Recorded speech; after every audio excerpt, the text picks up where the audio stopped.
2. Am I back? Am I back? Please, for the love of God, say that I'm back. Please, for the love of God, say that I'm back. Hi, guys. Sorry about that. Awesome. Thank you very much for that follow. I appreciate it, my dude. Thank you. Mwah. But yes, I'm just peeling some eggs right now, trying to get these all taken care of and ready to go. These are super easy. Just a couple eggs in a pot, put them to boil. Once they hit a boil, turn off the heat, let them sit for 15 minutes, and then shock them, i.e. dump out all the hot water and put in cold water. And then you get nice, pretty eggs. Alrighty, let's go ahead and tilt Elliot down a little bit here.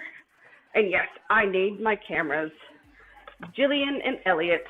Elliot, oh Elliot, what shall we ever do with you? Yes, I'm cutting them up now for you. But yes, 15 minutes, let them sit. You get nice yellow yolks and a nice firm white.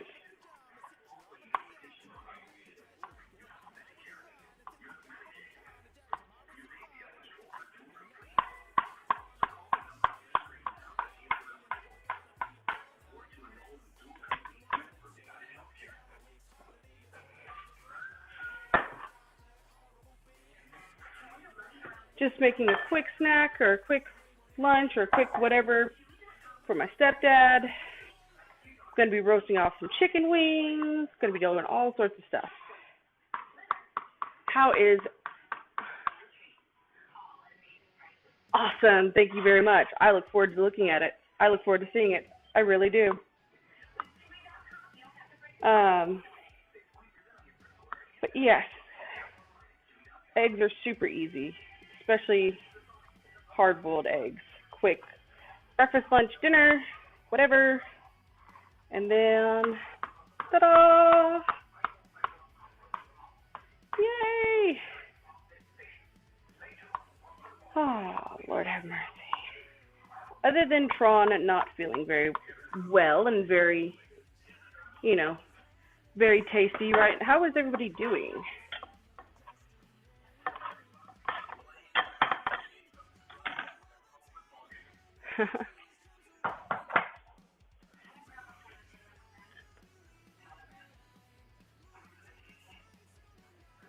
Just dumping a little bit of the liquid. It's usually a pretty good idea to drain your tuna, usually with a sieve is what I like to do. But however you do that, give it a little quick drain. It helps everything bind together a little bit better. Thank you. I like my shorts too. Even if this particular pair, and this is about 2 tablespoons of mayonnaise, even if this particular pair likes, for some reason, just crawl up my butt, just right up my butt. I don't know why, but it does. They do. Alrighty, so that's all done. Set that aside. Okay.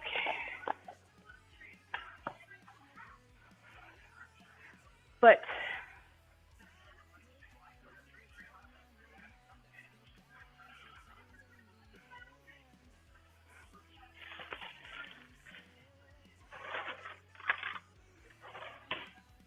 okay. Sorry. Go ahead, set this to bake at 350. Get those started. Grab me a glass. I don't want no crap out of you today. Lord. Everything today, everything, guys. But yes, just grabbing something to drink real quick, and I'll be able to talk more and more about what we are doing. What's up? Awesome. Yeah, I know you want pizza.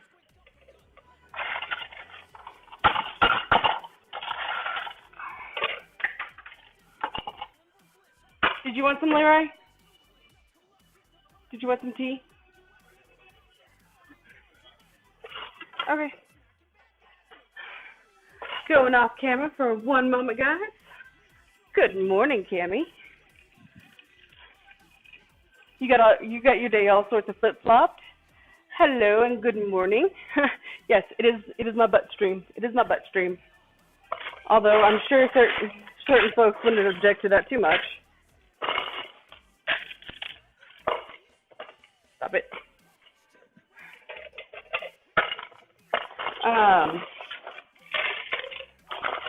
Lord knows I make an ass out of myself well enough for anybody to, if anybody ever really pays attention.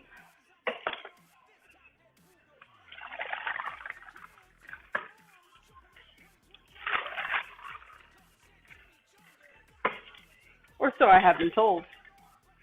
Welcome, Alter. How are you today?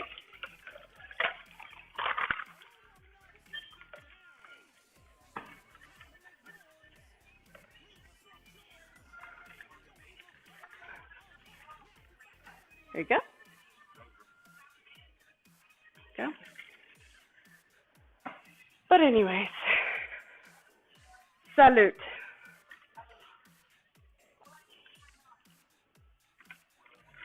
It melts down into not so very much, but c'est la vie. But yes. No, I was talking about the ice. I'm going to run through a real quick thingy do dolly jiggamabopper with some wings. And these are actually super easy, believe it or not, especially if you have sodium bicarbonate, aka baking soda. I already have the oven going at 350 degrees, and I'm slinging things all over the damn place already. It's a little early in the stream for that, but you know, hey, I tried to be an overachiever. What can I say? Put that down. No, sir. No, sir. No, sir. You don't get to move today.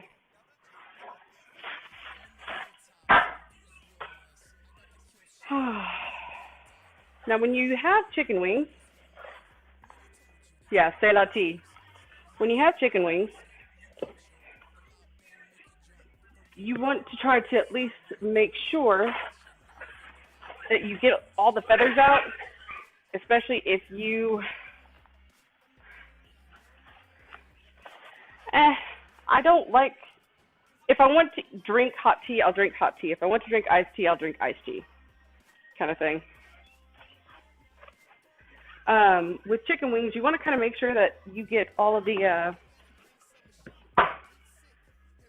feathers, because they don't always get all of them when they process them, unfortunately.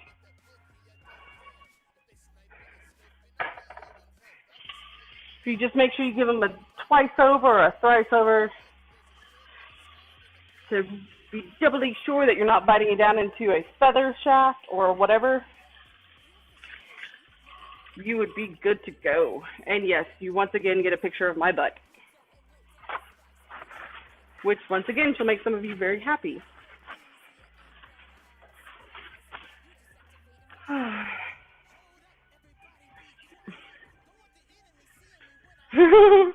Y'all are goofy. In a small bowl,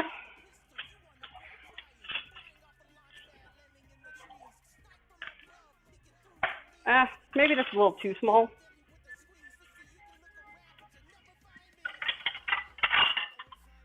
Here we go. Here we go.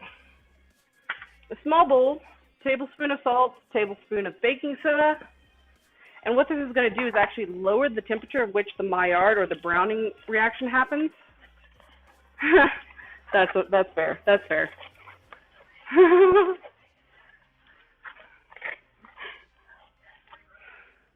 That is entirely fair, guys. I'm not even going to argue with that. But give that a quick mixy mix and go through. Grab the wing, rip the little buggers out. Give it a quick check, set it up there, and you want to do this with just about all of them. Again, like I said, just to make sure you're not getting any broken wing tips, any feathers, or anything you basically don't want to eat. Yes, feathers, because the processing plant doesn't always get them. Like, you see what I mean right here? I have a whole bunch of them right there. And they're not always the easiest to pick out.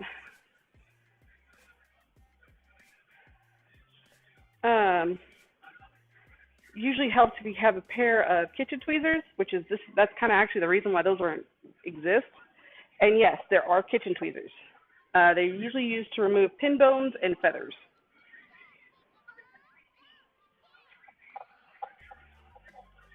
Alrighty. Ooh, yeah, this one's a nice big one, and that gets kind of nasty after a while. How much? How much you figure you can go baking soda before? Okay, so you usually want to do a half and half mix, salt to baking soda. Like, you don't want to douse these in just straight up baking soda. Okay, that's not the greatest way to go about it. You're mostly looking for a dusting, which is why another thing that you see me doing is getting these as dry, as bone dry as possible. Um, and it's just like when you're salting things, to keep it from being salty, you pretty much go by eye and by taste. But it's usually better to start off with a half and half mix and adjust from there. Um, Not when you have the salt in there. See, that's partially the reason why you mix the salt and the baking soda together. So when you're doing the salt and the baking soda, you really want to mix the salt in with it, because the salt's going to break up any and all lumps that may develop, and it keeps it from kind of getting gunky. Set to the side real quick. Grab up all this junk.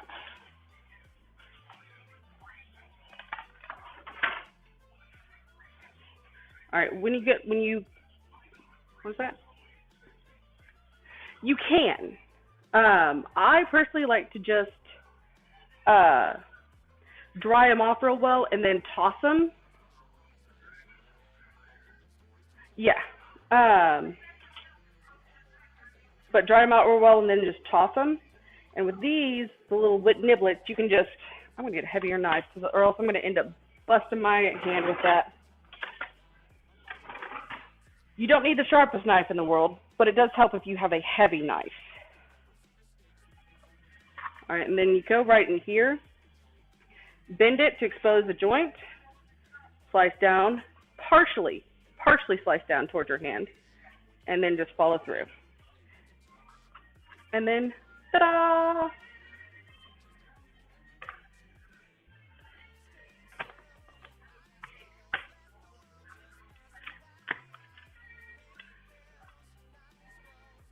You're just trying to slice that niblet off. And then go back, open up that joint, cut right down through it. And it's a floating joint, so it has that little space in there that you can just cut right through.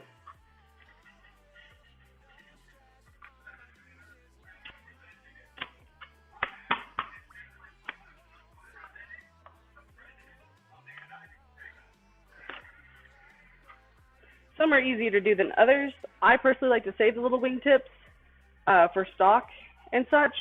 You don't have to. I'm not going to tell you to, just because freezer space is usually at a premium. So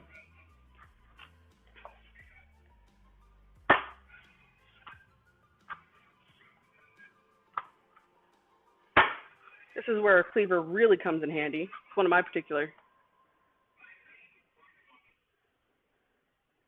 Oh.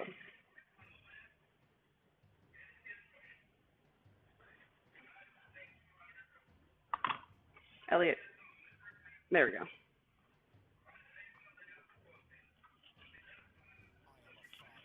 There we go.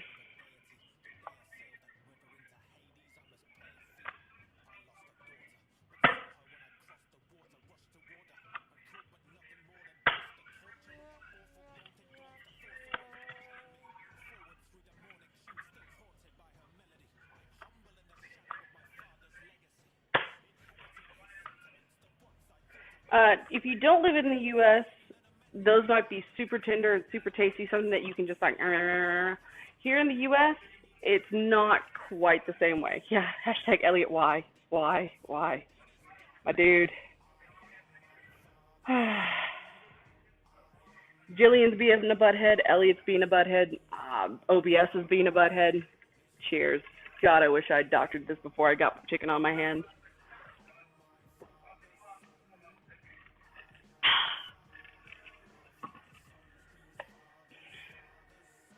Alright. But yeah, just go through, cut off the little tips, then go back through, separate the niblet from, or the drumstick from the wing.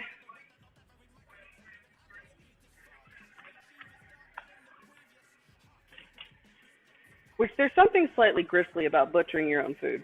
I'll be the first to admit it. However, does it also mean that you can control a lot more of the things? Yes, it does. Coming back, bring it back. Niblets. Almost like do it. And today, y'all can't scare me because I can't hear any sound through my headphones. So, I do know that they're working. I tested them earlier. So you cannot trick me. Mwahahaha.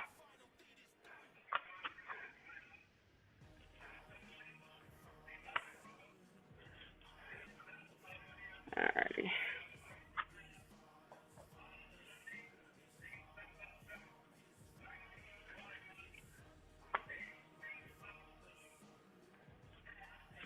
Alrighty. And we're just separating out the drumstick and the flat, which this is the flat right here. Obviously, you can tell why. Yes, niblet. It is satisfying. But it's still like almost body horror inducing knowing that you're cutting through flesh and bone and cartilage. Come on. There we go.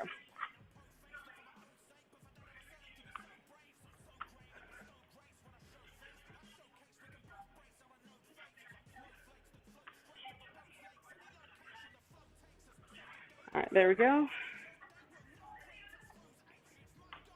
And then just going back and forth and making sure that all of this is done, because the last thing you want to do is be getting ready and tossing things and then realize, oh wait, one of them is has not been dispatched or dismembered properly. Damn it. I have to go back and dismember it properly. Glorious.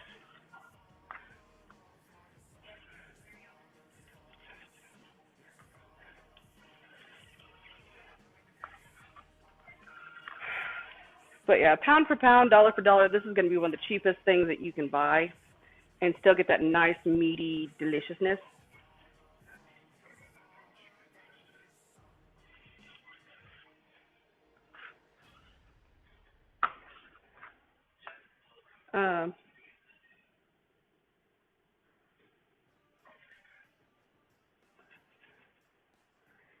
And like I said, you don't want to go too far down because you don't want to. Where'd you go? I just saw you. Why must you be a butt?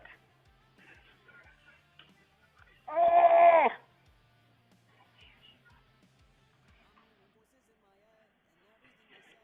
There we go.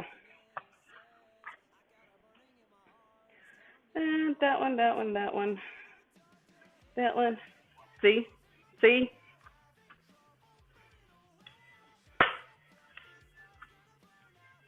Hooker. It's always irritating. Huh? Well, then cover his little ears. Hey, sir. I'm going to have to remind you that I have my audience or my chat and stream settings to mature audience only. Your not even a month old son does not qualify, sir.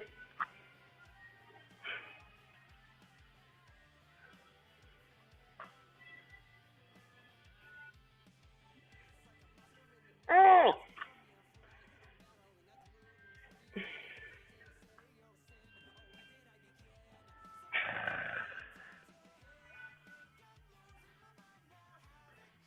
Where is it? There it is. So just slide it down into that joint. Open it up, slide it through. Okay, so we give it a quick toss. Now, I know I told you to save them if you want, but I'm chunking mine because I'm not making stock anytime soon. However, if you know you're making stock sometime soon, usually a good idea to save those.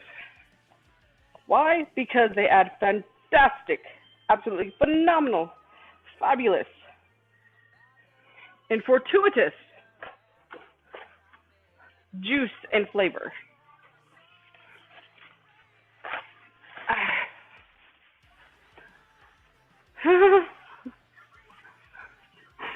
Don't say anything. Don't do anything mature. That is. You know what? I will agree with that one.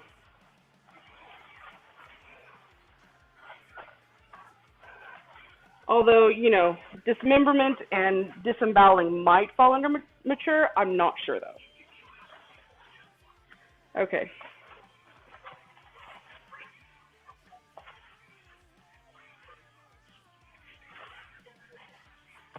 So, yes. Okay, so you remember that mixture of baking soda and salt that we did? Take a bit.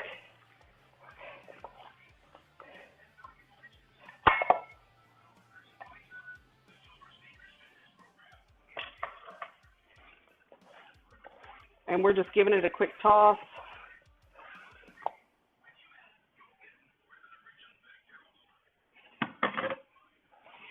Give it a quick toss. All right, that is done.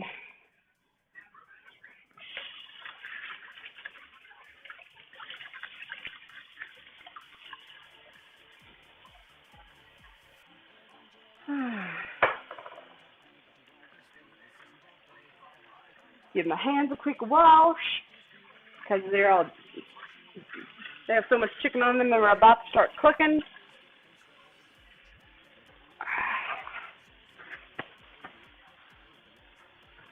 Alrighty. Grabbing out left pan in the other pan.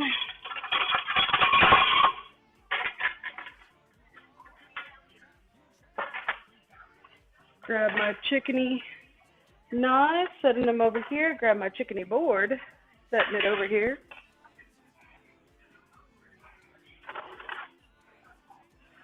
Where is it? Where is it? Where is it?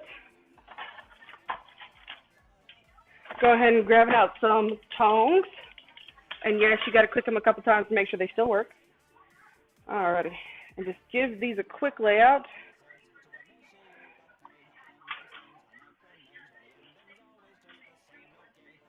It's usually not a bad idea to kind of alternate. Alternate.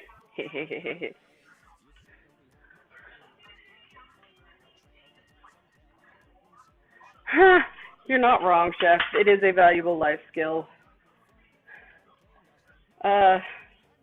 Whether or not he can actually understand it or not, that is a different question. So toss that over there. Toss that one over here. That one over there. Alrighty.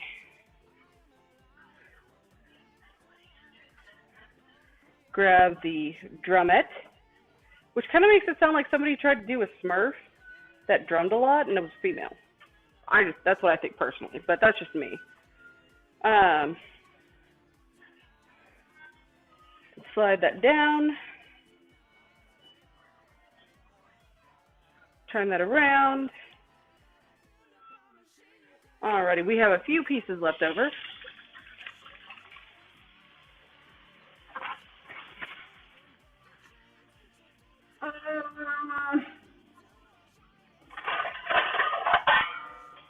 Taking care to not really touch anything,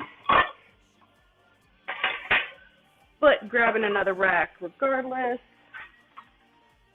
Slide that over there. I did that. My oven hates me. It wants me to fail. Although that's not very hard for me to do. I'm pretty good at failing.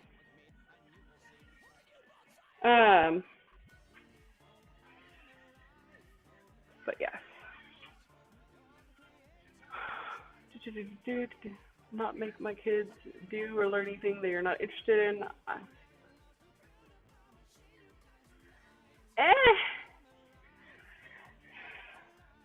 I can understand where Alter is coming from. I can understand where Cammy is coming from. I know a lot of people who can't cook a lick, could boil or could burn air. And this is also why we have the processed food industry the way it is now. You know? So, if he learns, he learns. If he doesn't, he doesn't, kind of thing.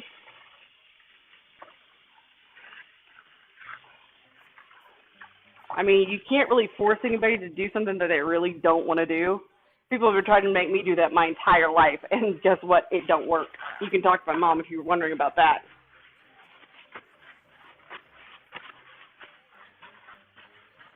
Oh yeah, no. Like, and it is definitely a valuable life skill. I'm not going to argue with you on that. That's definitely still very much true. However, I mean, if everyone learned how to cook, well, it'd be great. And all. I mean, we wouldn't have quite as thriving of a restaurant industry as we have, and the processed food industry would definitely take a hit. Okay, so those are going to sit until the oven finishes warming up. I'm going to chase a fly around and probably smack into something and hurt myself because fly. But yeah, so that's doing. Oh yeah. Like, you can definitely make something that you don't have a normal interest in fun. Totally. That's what I try to do, at least. But if it's an argument of, can you make it not only fun, but applicable as well, which is even harder to do than simply making something fun, well then, you're fighting the age-old argument of, I don't wanna, but I gotta, kind of thing. And anybody who's a parent knows that that's never an argument that ends well or gracefully.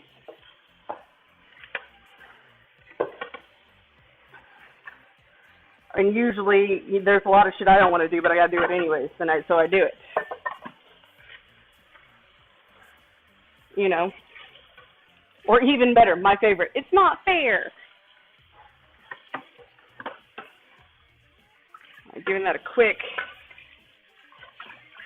which is usually followed up with a quick, life's not fair. But yeah. All right, that is all done. That is all washed. Go ahead and rinse. At the very least, rinse the knives. Even if you're not washing them that second, give them a good rinse so that you don't just have chicken juices sitting all over the place. Because, ugh.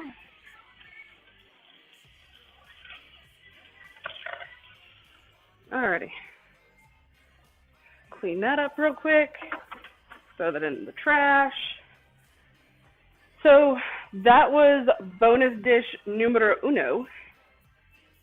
I got a couple more for you because I couldn't.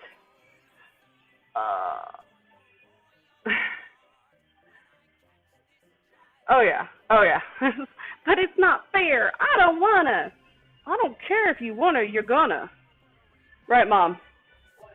I don't wanna. I don't care if you wanna. You're gonna. Thank you very much, Dyer. Thank you for the biddies. Mwah. I appreciate it, my dude.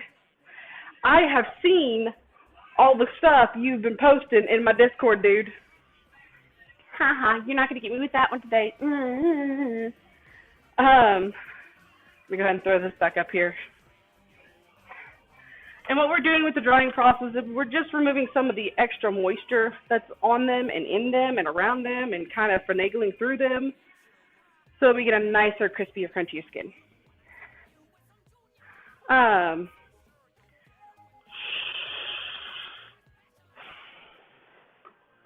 But that was bonus number 1. And number 2, how does stuffed mushroom sound, huh? It's not going to be a big batch. It's not even going to be my usual batch. Okay, stop. Ah. All the things.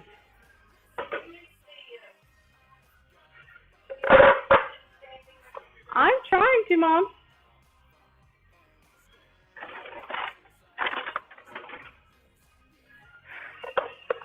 All the stuff and things, all the stuff and things. I get attacked every time I come in here, either by the smartasses I call parents or by the dishes themselves.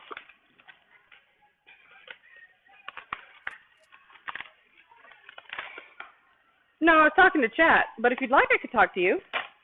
Look at those. Where'd you get cookies? Where'd you get cookies, Alter? You butt?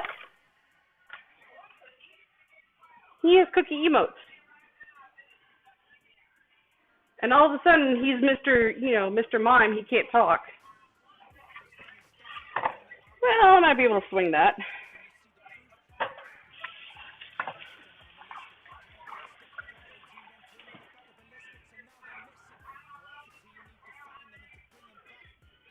He has cookies.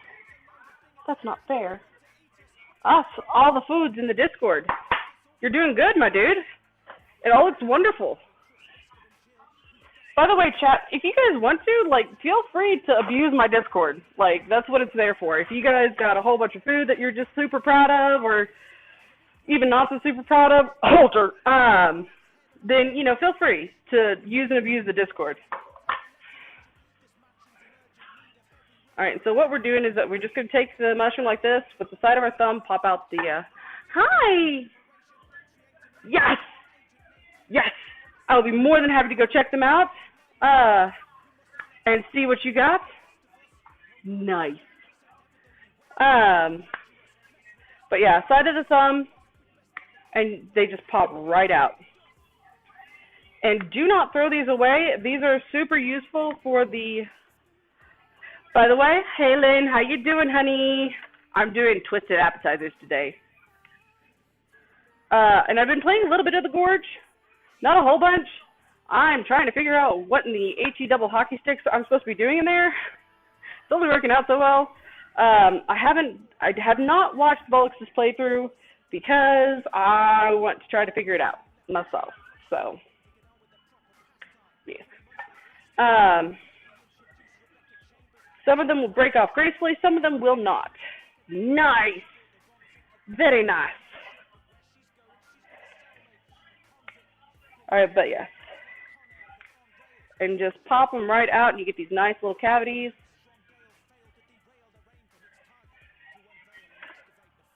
So these away. Take a moist, not wet, but moist paper towels.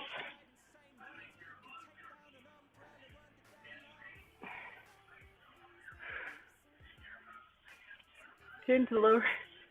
Yeah. Understandable. All right, and just kind of give them a quick wipe down. Make sure they don't have any shit on them, because yes, that is what mushrooms grow, and they grow in shit and rot. Tasty, right? Some of the things we eat is actually kind of amazing when you have to question who was the first mofo that actually put that in their mouth. And then you realize that we have to stop small children from eating all sorts of things that are not necessarily edible. Anyways, although we don't ever really grow out of that, so hey, it is what it is, I suppose. Oh no. There you go. That always works. I eat when I'm hungry, kind of thing. I know I should eat more often than I do. I just don't end up eating more often than I do for various reasons. And if you have mushrooms a lot bigger than this, it's not a bad idea to peel off the outer skin. It does kind of lead to a slightly more tender mushroom, but it is not necessary. It is totally not necessary. You need some? Well, my dear, I'd be more than happy to provide you with food. Unfortunately, you live on the ass end of the state. So, yeah. And I don't know if my car can do 6 hours. So, yes. Go ahead and just line these up. Try to group them in a similar size. They don't have to be absolutely perfect, but you want to try to get them in and around the same size because that way you can get a more even heat distribution. And then just go back. Make sure all the stems are wiped off. You don't see any like egregious spots. But yeah.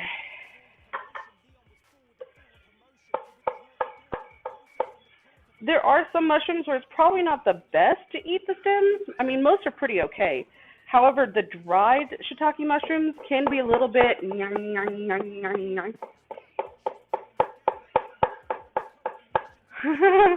Yeesh. I was about to say, better is entirely relative, my dude. Better is entirely relative. So just, you know, do a rough chop. It's not super hectic. It's not super...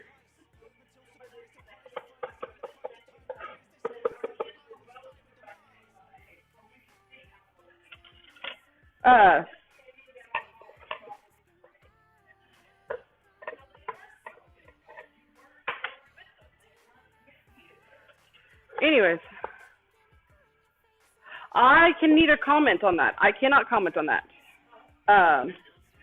We do not ask those questions in chat, Dyer. You know better.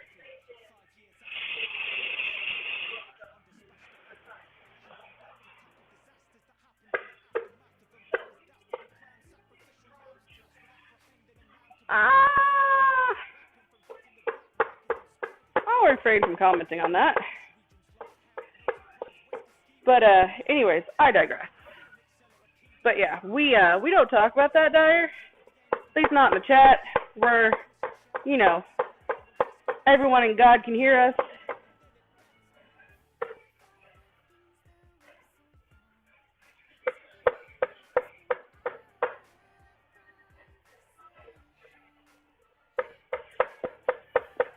But yeah, so I'm doing these super duper, like, I'm doing a super duper thorough job. You know, I'm trying to make sure every little piece is diced. No, I'm not. You know better than that. Just give it a quick rough chop. Make sure that you at least attempt to slice them in a semi-uniform pattern, just because of reasons and things. These are going to be so small that they actually are going to cook up so fast that real, live, legitimate uniformity of cuts doesn't matter super much. And again, since they are going to be so small and mixed into breading that it's not even mouthfeel that we're going for here, it's just we want these to purge as much moisture as possible in as quick a manner as possible. You know?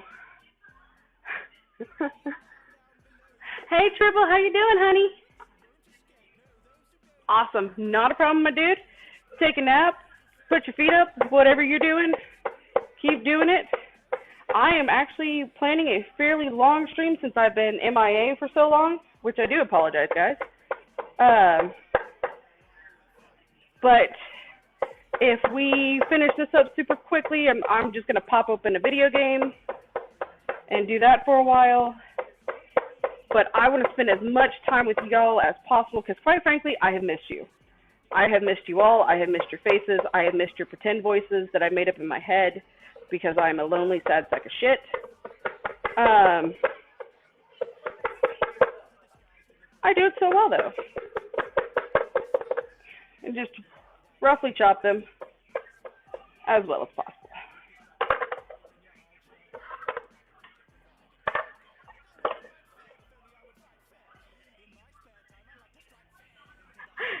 Dude, cheesecake, oh God, cheesecake. It is my muse and my bane. It is something that I chase so hard. Your voice is pretty much a dude voice. Like, it. Did you have fun, Alter?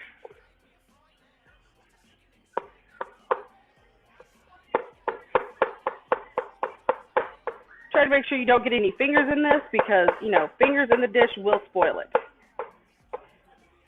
and turn it into an unrecognizable pile of wet goop, and you do not want that.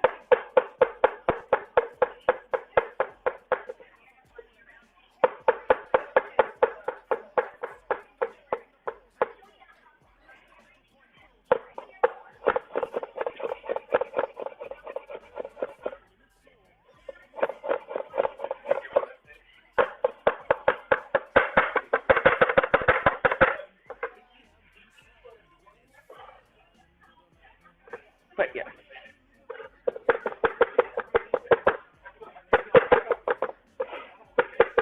All right, so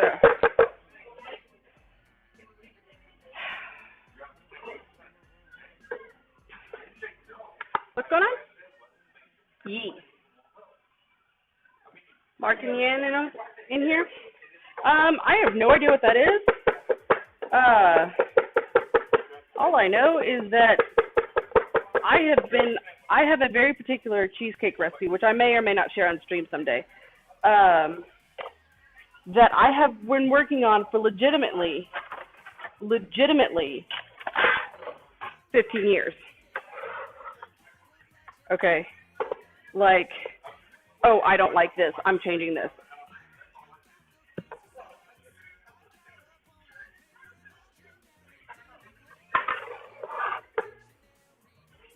I'm not going to say anything further so that I don't end up incriminating myself. Oh, yes. Yes. I know who he is. I'm sorry. Names. Dude, it took me fucking 5 months to learn your name. Okay, not 5 months, more like 2, but still. Like,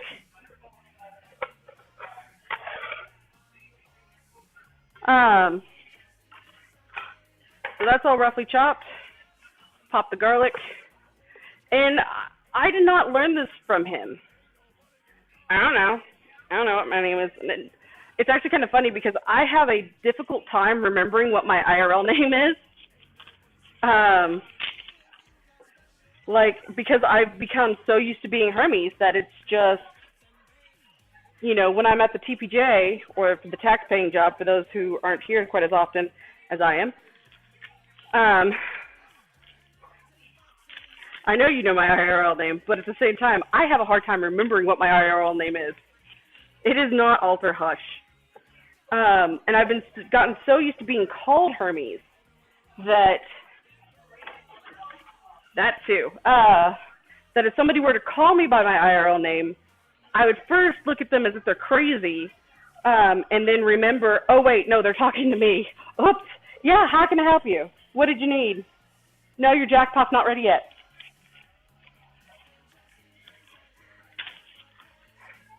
I know it is, but you also have, the only reason why you can do that is because you also have 500 million people who have the exact same name. So you are well insulated, my dude. My dudiest dude. Whoever did dude. Oh, this is the good garlic then. Not a problem. Setting this right over here. Alrighty, just gathering up all the paper. I like to break up all the garlic all at once and peel as much of it as possible all at once. Because that way, because frankly, I hate.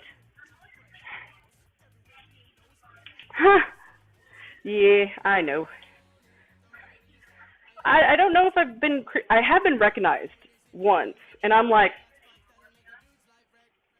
hi, how you doing? But like, they were super nice about it. Yeah, like it was kind of weird, because I'm like, well, okay, what's up?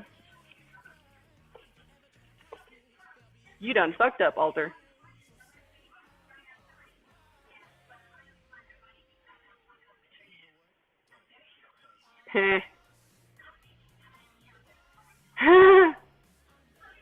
Forgecraft server. DST. Alright, not a problem. What was it I didn't notice, Alter? Are you being a butt munch again? Wait. You did. You did. And I just, like, went about it like it was nothing. Yeah, like, I was just like, hell, what's up?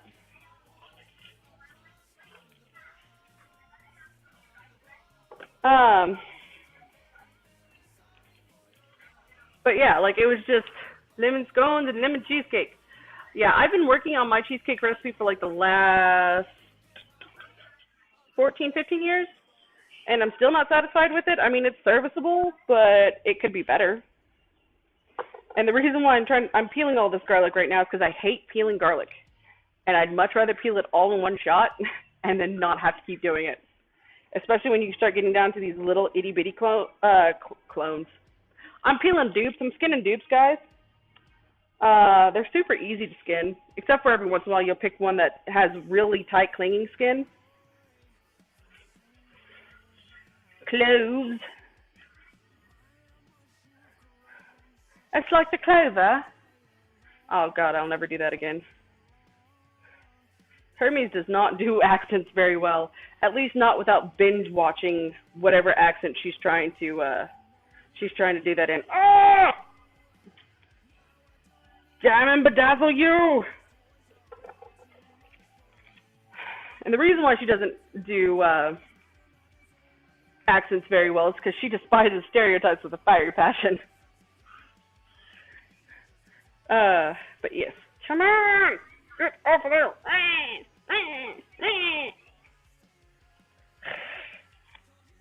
Hermes Gurr. Hermes Gurr. Let go. Come on. Come on. What on earth are you watching? Anyways.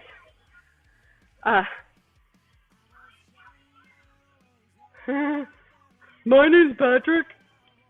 Yes, that tomato soup looks freaking tasty as all get out, my dude. I cannot do accents. Like, I can do voices. I just cannot carry on a consistent conversation in a convincingly convoluted manner. Although my alliteration is actually aiming for utter excellence. I try. Not very well, but I try. And this is boring. Just peeling garlic. Can you, technically speaking, put these all in a little jar and shake the piss out of them? Yes. Does it work 100% of the time? No. It really depends on the age of the garlic, believe it or not. The older the garlic, the more willing it is to give up its skin. Kind of like the same thing with eggs. If you have to do a whole bunch of boiled eggs and you worry about peeling them, buy them like a week in advance. And this is going to sound super dumb, but buy them like a week in advance and let them sit in the fridge, untouched, unmolested, and then on the day of, boil them and do the shock and water, and it makes the skins a lot easier to come off.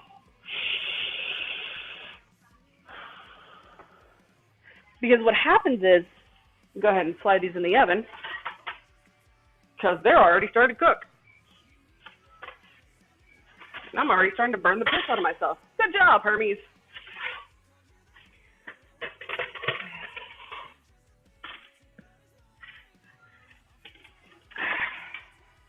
All right, set the first timer for 30 minutes.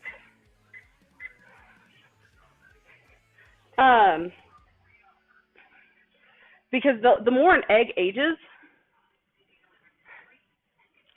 all right, not a problem, my dude. You enjoy, and I will see you here in a minute, all right? Enjoy your nap, my dude. But the longer the egg sits, the more it kind of dries out a bit, and it'll pull away from that membrane that you have in there. Hopefully when you come back, I'll be doing something more interesting than peeling garlic. Yeah, you can do them straight up on the counter because, what you're trying to do is you're trying to dehydrate them more than anything. So, and actually, it's funny that Cami brings that up about the whole direct from the farm. One of the reasons why big floofy layer cakes like we have a tendency to make now were so rare back in the day is because you never had enough eggs to do them. You more often than not had enough eggs to do something like a quick bread or or something like that. But if you had a large surplus of eggs, you weren't going to waste them on a big stupid layer cake. What you were going to do is sell them and make something a lot simpler, like a banana nut bread or a zucchini bread or an apple cake or something like that. So yeah, that was a thing. Random little factoid. No. Ha! Yeah, that's always fun. Peeling garlic is definitely a necessary evil. The jar trick, yeah, it just takes forever. I just lose patience with it, and I'm like, you know what? I'll just peel it by hand. I also try to pick the loose clean garlic, which there's actually two different kinds, hard neck and soft neck garlic. Soft neck, which I believe, if I remember correctly, is this type of garlic. The paper doesn't like to come off very gracefully. Hard neck garlic, which tends to be the bigger cloves, you usually get about anywhere from 6 to 8 cloves a head. No, this would be the hard neck variety because these cloves are fairly large. The paper clings like excruciatingly tightly to the garlic heads. And while there are several different varietals, with the soft neck you get a much paler garlic paper. You don't get like this nice dark garlic paper, and you don't get you don't get the nice easily peelable paper and things like that. What's up? Hey, honey bunny, I just saw you. Wait, what? I did say hi to everybody, right? I'm sorry that your hand mixer died, though, dude. I have so many things that I either need to replace or, I'm in the process of working on getting or replacing that it's pretty ridiculous. But as always, I'm working on it. I know, usually, and I'm working on it. It really is, but at the same time, whipping them by hand can be such a pain. Last clove, last clove, last clove, last clove, last clove, last clove. Whew. Alrighty. And of course, you would be the most difficult to peel out of all of them.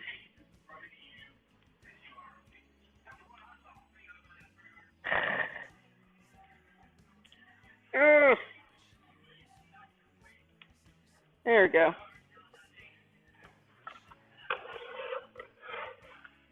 So, pop all that in the garbage. Pop it all into the garbage.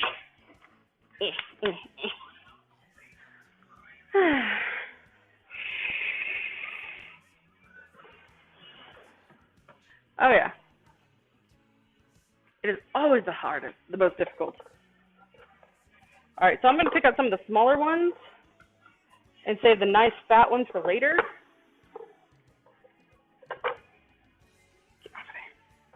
And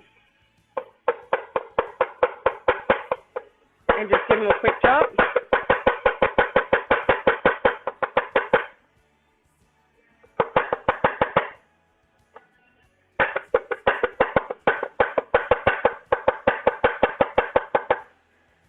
The hilarious part is I actually love and adore garlic. I really do.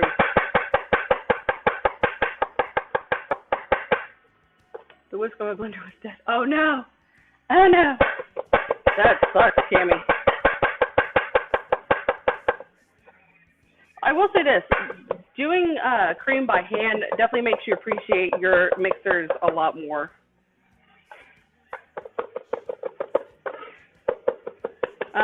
And you actually want to get this fairly fine. If I were doing the larger cloves, I would split them down the middle, or split them in 3 going upwards, and then split them in 6 going downwards to do a fine mince. But since I am using the smaller garlic cloves, I'm just chopping them until they become itty bitty pieces. Yeah. Lord. Yeah, like I said, doing whipping cream by hand definitely makes you appreciate your KitchenAids and your hand mixers a lot more.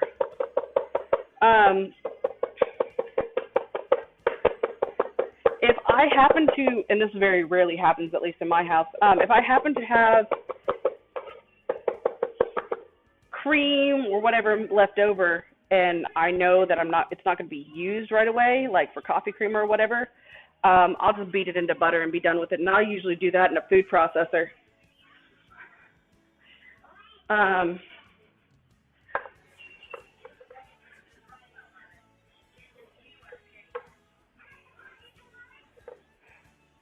So that's nice and finely minced, and I now have garlic all over every crevice of my body.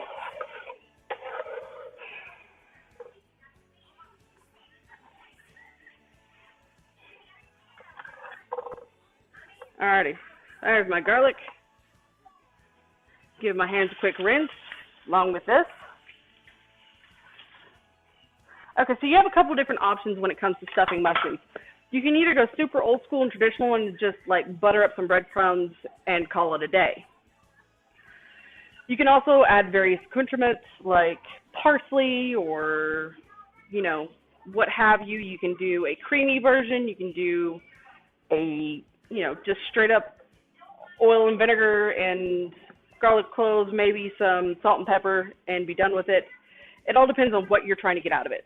I personally found some glorious flat leaf parsley that I'm going to use, as well as some,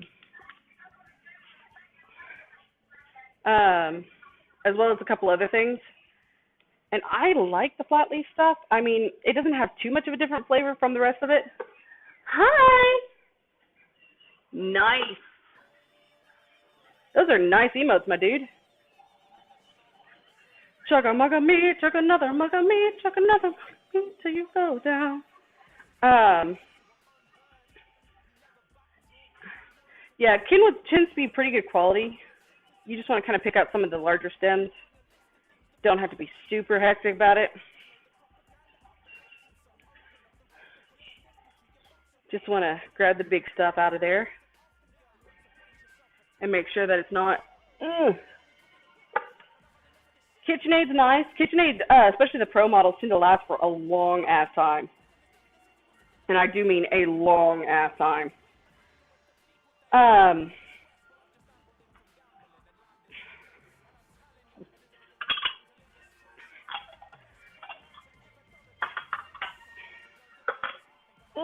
My nose itches.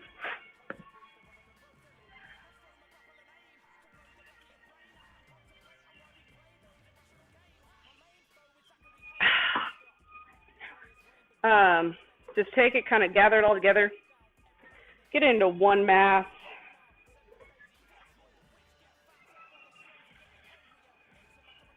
And just kind of give it a chop. Just run your blade right through it. And this will knock out a lot of the roly-poliness of the parsley, because it does like to spring all over the board for whatever reason. Also, fresh parsley smells amazeballs. And you're just going to give it a quick chop. You don't want to, like,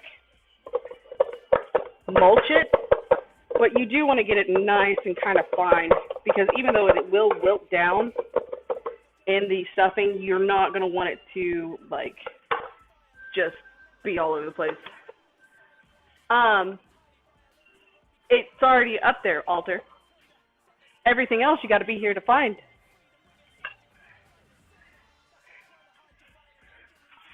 I already put everything that I'm gonna put on there. Just take your bench scraper, put water out of the zucchini by hand. Oh yeah. Pulling the water out of any vegetable is super fun, especially if you're doing it by hand. It's the best thing ever. What can I say? You want one of what? The bench scraper? Well, they're usually super cheap. I mean, all right. Grabbing all this up, throwing those away. Coming over here, grabbing the Where are they? I saw them earlier. Did you eat them again?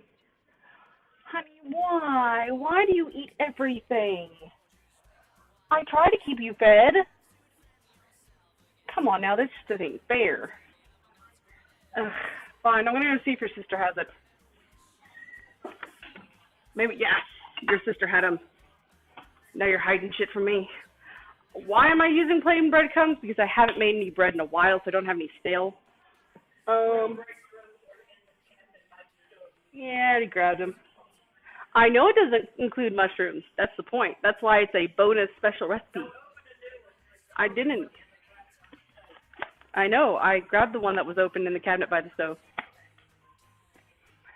But also, that's why it is a bonus special recipe. No, it is not on the menu today. It's one of those things that you just kind of have to experience. Where is it? Right there it is.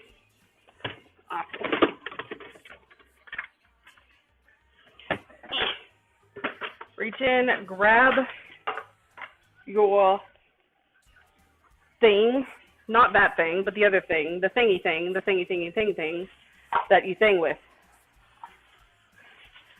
Clean up all of this. Un momento, chat, un momento, just pardoning my mess. Grabbing this.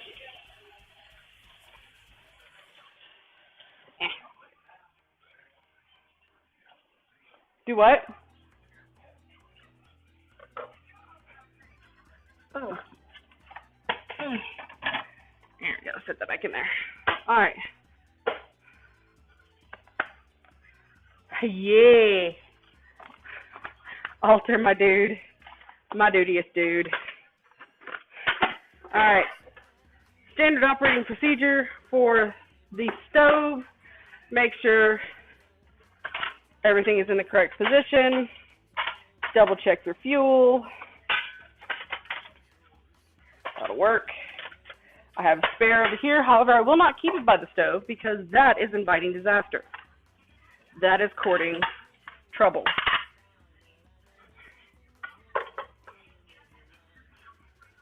Alrighty, I'm going to move these out of the way real quick and set them right over here. Elliot, can you see everything? Appears you can. Lock the fuel in place, turn on the stove, which as you can see, I'm going for about a medium heat and let the pan heat. Don't mess with it, don't play with it, don't futz with it. Just leave it alone. Much like, you know, your mom used to tell you with your brothers, just leave it alone. Set that in there real quick, just to firm back up. Okay, so we have everything that we are going to want lined up right beside us. I'm going to grab a virgin spatula. This has not been used in any rituals, blood sacrifices, or, you know, cupcakes, at least not recently. And I am grabbing just a little bit of butter, some Butthurt. Make sure you always have fresh Butthurt. Usually goes with a lot of things. All right. Throw a nice knob of it in the skillet. Swish it around, kind of break it up a little bit, so we get a good, consistent layerage of stuff and things. All right. All right, now that it's all melted and we have a fairly large amount of things going on in here, try to give it down into an even layer. Let that saute. And yes, we are going for a saute here, not a sweat. Make sure you have your flame on medium so that you get a saute and not a sweat. Because we actually want to get some browning on these mushrooms. We are not salting them as of yet for the same reason. We're trying to boil off the water and reduce down the mass.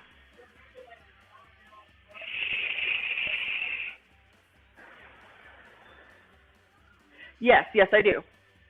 I actually have two. And yes, they are specifically for the shrimp. and I use them for the shrimp. All right, now that this is set in the pan for a minute, and it's actually starting, you can actually see some good, decent color. Right there. I'm going to put a little bit of salt. This is probably less than a quarter teaspoon. We're still having some butter browning, and this is going to purge some more of that moisture.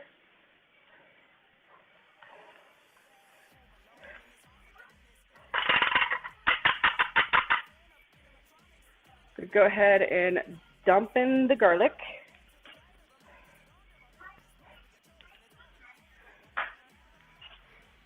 And give that a quick toss in the butter.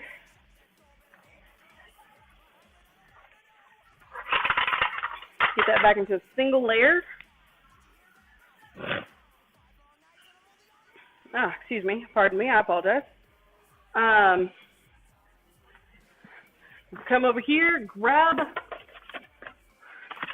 if you twisted my arm, stomped on my foot, maybe, poked me in the forehead a couple times, I'm going to say this is about a quarter cup of cream cheese. You don't need a whole bunch of it. You just need a little bit of it. And you're actually going to knock the heat down a little bit and just kind of toss it in there a little bit, chunk it up. And yes, I do have this cold. Why? Because it's generally a better idea.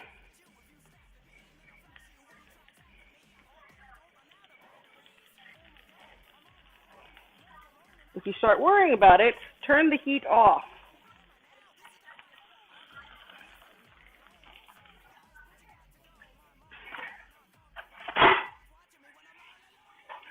Dumping in a little bit of milk as soon as I can get the thing off. In fact, I'm going to turn off the heat to do this. And it's less than a quarter cup. Yes, it's going to reduce. As you can see, we have some nice, beautiful brown bits here. And we're just going to stir in the cream cheese. And just get it nice and kind of zhuzhed together.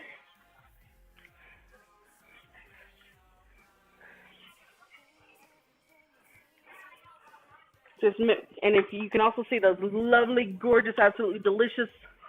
Hey, Dr. Smelly Fingers, how you doing, honey? Oh.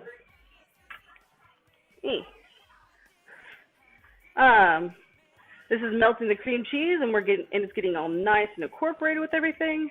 I actually did a similar recipe at a restaurant that I used to work at. Only they used a much, much, much fancier kind of cheese.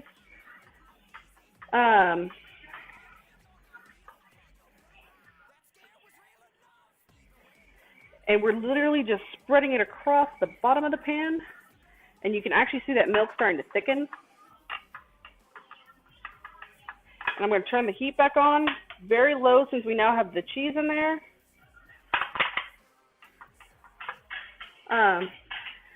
Just to get everything melted, warmed up, and like mixed in, because we have a nice, thick, almost paste-like consistency going on here, rocking on like Donkey Kong. Well, like I said, my dude, you are always welcome to kind of join in, have some fun, watch me, make fun of me, whatever.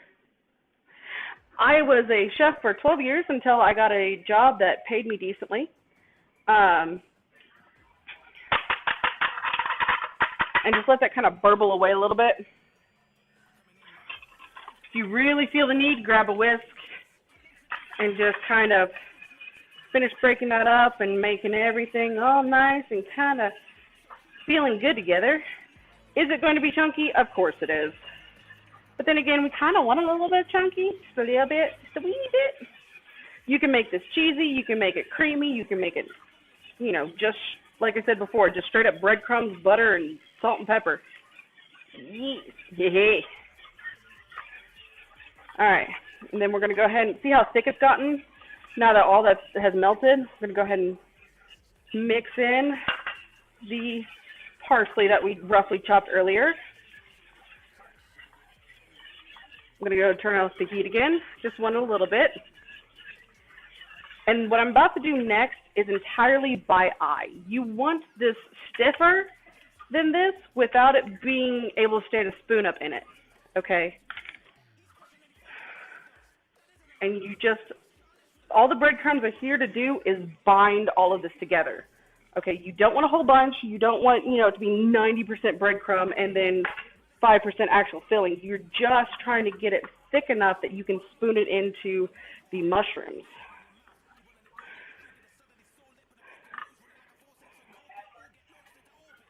All right. So if you twisted my arm, stomped on my foot, I would say that that's probably about a tablespoon, maybe 2 of breadcrumbs, and see how thick it's gotten. It's so thick, and that's nice and spoonable. And this is actually going to get thicker and thicker as this sits, and that's exactly what we're going to do. We are going to spread it out into a single solid layer along the bottom of the pan, and we're going to set this to cool. If you're impatient, you can do so in the freezer. If you're not, you can let it sit and cool out on the fridge or out on the counter, what have you. I, however, am very impatient, mostly because I'm running a cooking show, or at least attempting to.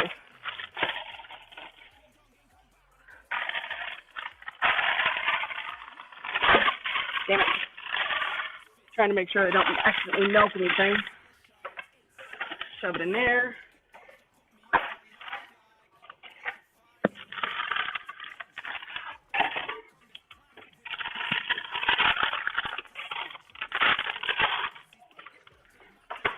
And that is ready to go whenever you are.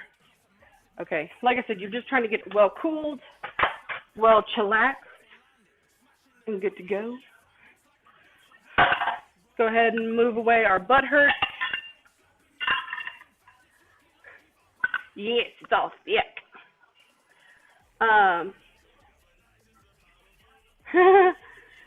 Go ahead and move away your butt hurt. Set aside your dirty bowls that you're going to wash here in a second, because it is, at the very least, you've got to have at least one session of answering food questions with Hermes while she washes the dishes. We're going to check our time, kind of peek in with our, whatchamacallit, you dolly jigamaboppers? Those.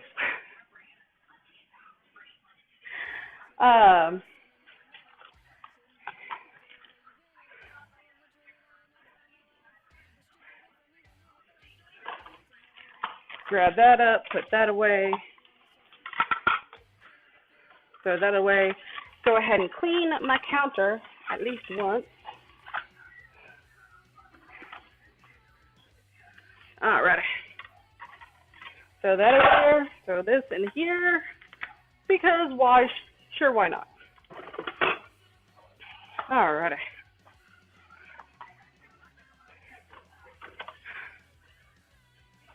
Alrighty. Put that over here. Grab this again, because we are about to start working on the filling for our jalapeno poppers. Wait. No, we are actually going to switch over and start doing another thing, because that's what I always do, to kind of show you a more realistic flow of how things would actually work when you're working on them. I flip the script and start working on something else, so that you can kind of get a more real, son of a bean dip, mother Frito-Lay. Anyways, you can get a more realistic idea of how you yourself would actually end up doing some of these recipes. I don't think having that separate, jigger-ma-bopper is very realistic, for no other reason than you're not going to have one prepped ready to go in the fridge. Okay? You're not. That's a lot of bagels, my dude. I'm actually coming up with a couple different things that we can do with those, so that would make it worth it. Things like playing DST with me, or, what have you. There's my poppers.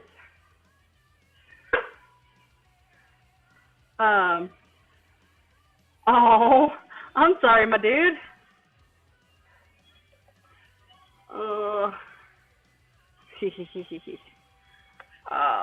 Alright, so starting off with the creme, I'm doing half of a full recipe. I'm not doing a full recipe because, frankly, we're not going to need it. We just need a bit. Just a bit. I hate opening up these things. Ugh. It's like, let's see how strong your nails and or fingertips are. And I do mean the tippiest tip of those fingertips. Go ahead and grab out the jalapenos. Jalapenos. No sticks, but definitely jalapenos.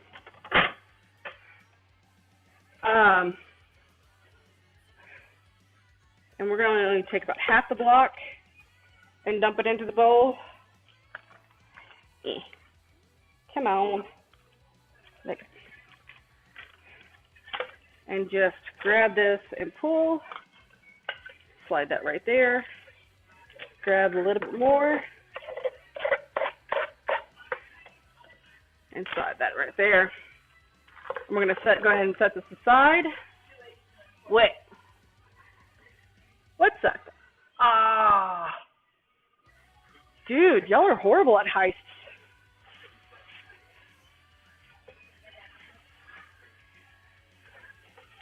Alright, so go ahead and grab your jalapenos. Your delicious, delicious jalapenos. You're only going to need one, at least for the amount that I'm doing.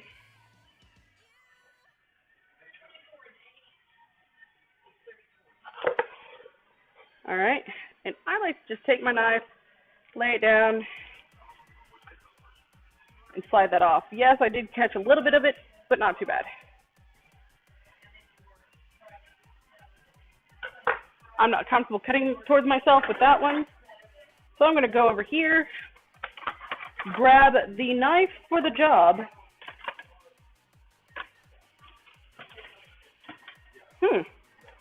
Those are going along swimmingly. Aha! My darling little sheep foot here. All right. And just slide it down the membrane right here on either side and pull it out. Okay? And just slide. Try to get as much of this membrane out because I personally, while I do like a little bit of spice, I don't like biting into something and being able to taste nothing but heat. Okay? It's not fun for me. It blows my sinuses off and then I can't taste anything because I got chemical burns. And you're actually going to give this a fairly fine mince because you want to get all of that flavor strewn throughout all of this dip. Got all of these flavors and you still decided to be salty.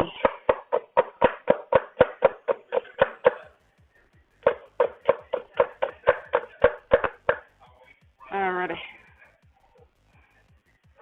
And then turn them and give it a fairly fine mince. I'm now starting to understand why Nadia G wore high heels in the kitchen. It wasn't because she was trying to look frickin' speck, it's because that's how she could reach the damn counter.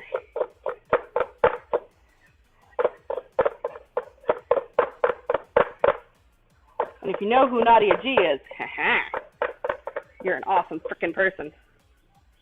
Alrighty. Slide that right there, grab one of these.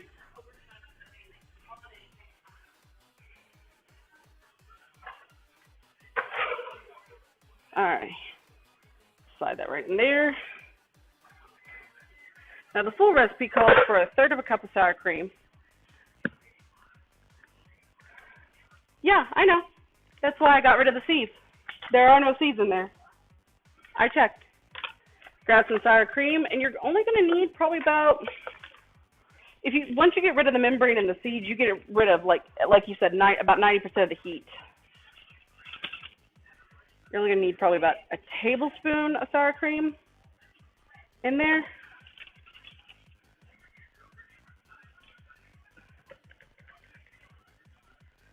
All right. Slide that right over there. There we go. Hey, how you doing, Obscure? Grab that. Slide that back on there. Why did I go over there? Oh, wait, I know why I went over there. All right, I'm gonna grab a bowl and rinse it out real quick. How you doing today, Obscure?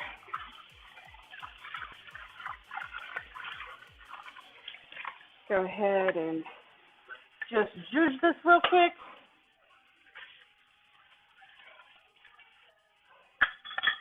Set aside. Wrap this back up. And we're going to need a third of a cup of cheddar and a third of a cup of Monterey Jack. I have both, but I shred mine by hand. I'm not going to lecture you, say, oh, you need to do it by hand, da, da, da, da. Not everybody has that kind of time. Understandable. 10 secs. Okay, not a problem. Huh.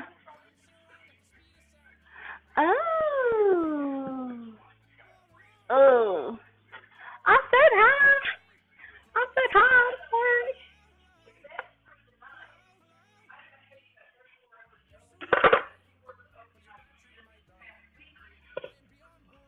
I'm sorry. Just give this a quick rinse off.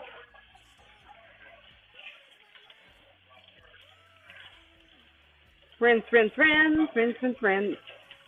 Not quite a virgin spatula, but very close. Just kind of beat it together, get it all loosened up. If it's not loose enough for you, add a little bit more sour cream.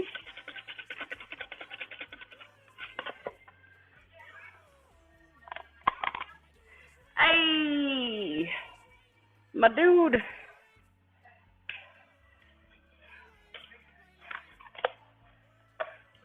And kind of just do a quick test, see how you like the consistency.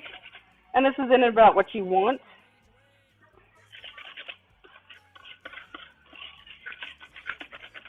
All right. You're also going to want to grab a little bit of salt.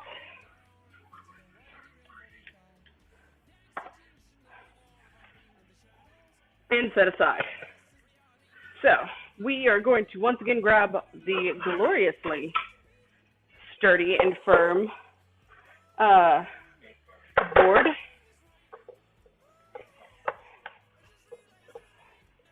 And slice one of these fat cloves in half, turn it outside. Double check, make sure all the paper's off. And slide carefully. Damn it.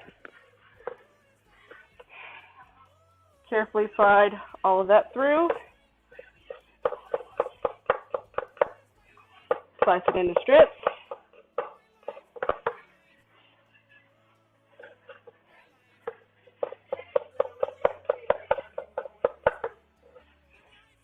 And then turn those strips into nice little fine mince.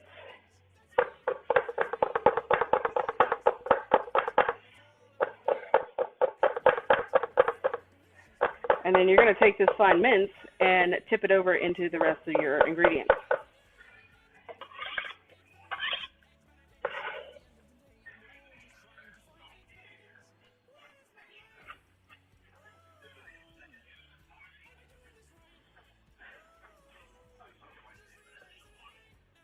Anyways.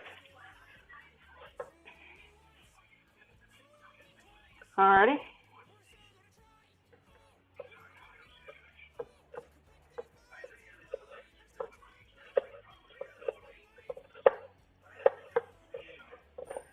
Alrighty. And just get a nice fine mince off of it.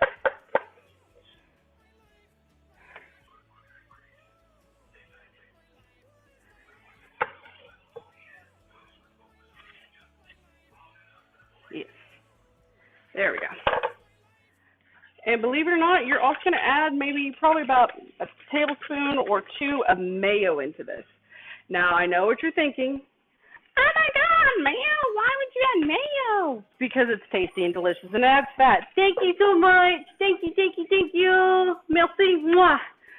Tribble, I missed that. I did not even see you cheer biddies. Thank you very much, Tribble. I appreciate it, my dude. Well. Anyways.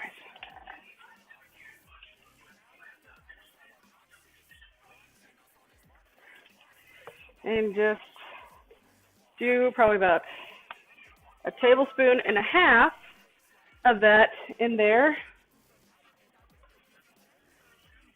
Slide that down in there. Give this a good mix.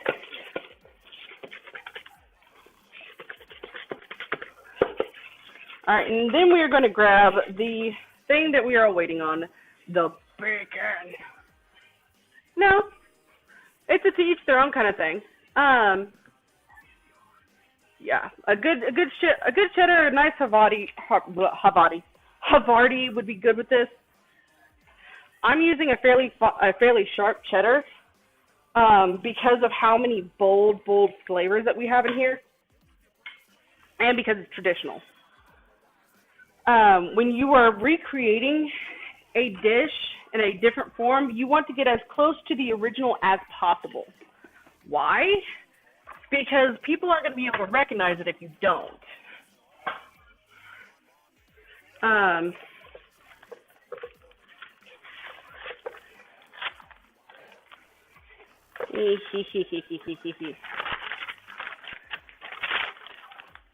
Open this all up. Have some nice bacon.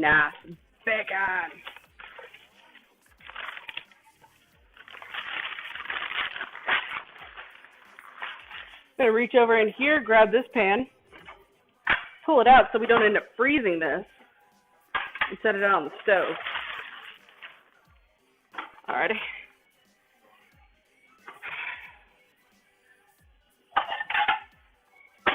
Grab another pan. Ooh, itchy. There we go. Now this is about 10 strips of bacon. Is this overkill? Of course this is overkill. However, when it comes to bacon, there are very few things that are truly overkill. Going to go ahead and set this for 15 more minutes. And here in about that amount of time, I'm going to go ahead and make a sauce for those. Pull off probably about half of it. Set it aside for a moment and try to line these up as best as possible.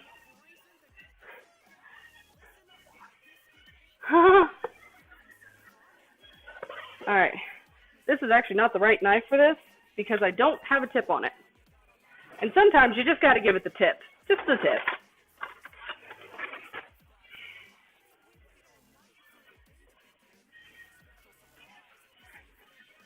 Alright, slice it in half, set half of it aside, and then line it up in nice, long, smooth strokes. I'm not going to ask you to be super hectic again with slicing this up. Try to get about 4 lines. And then turn. And then just draw it back and forth so you get nice bitty pieces. Yes. Get nice bitty pieces. And before people start screaming, oh my God, you're desecrating the bacon. No, I'm spreading the bacon. I'm making sure the bacon love can be in every single bite. So, hush. Until you see my genius. My genius. Alrighty, set it aside. Grab the other end. Alrighty. Alrighty. Okie dokie, okie dokie, okie dokie. Dokie dokie dokie dokie literature club. Monica speaking. What? Yes. We all want bacon. And this is the really good bacon. This is the bacon you can only get at the butcher's counter too. Like, this is not prepackaged bacon at all.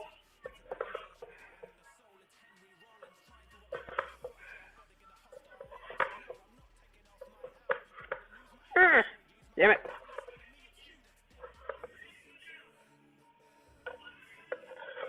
Alright. Toss it all in there.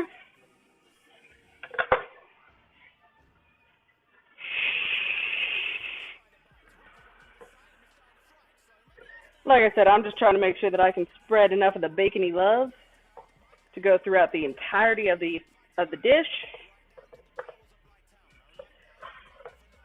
slide that out.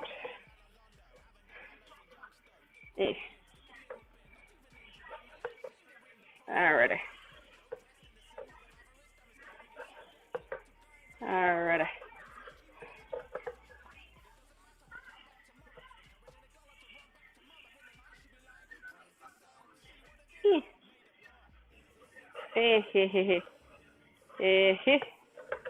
Alright, and then set that this way, and then just slice it into nice old bitties.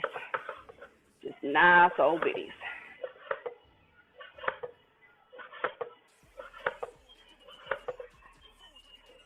Alrighty.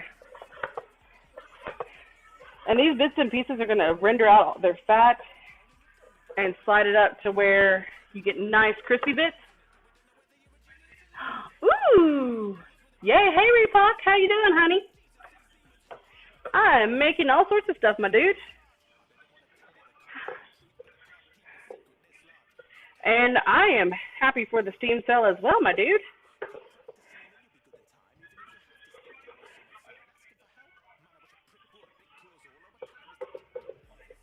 Alrighty.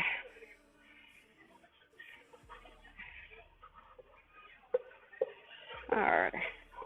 And then turn. Like I said, I'm not asking you to be super hectic with it. I know it slides around and tends to be slicker than shit. But just knock it down into bits and pieces as best as possible. Gather it all up.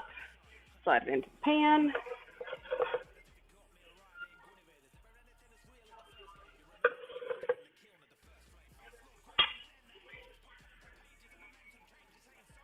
And slide this over here.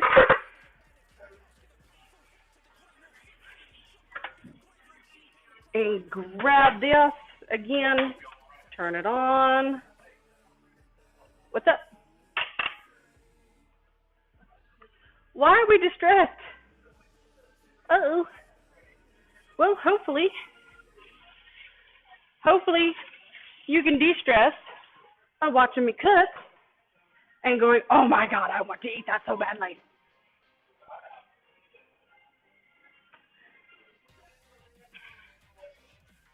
What am I doing? What am I doing? What am I doing? What am I doing? I'm doing stuff and things. I don't know what I'm doing.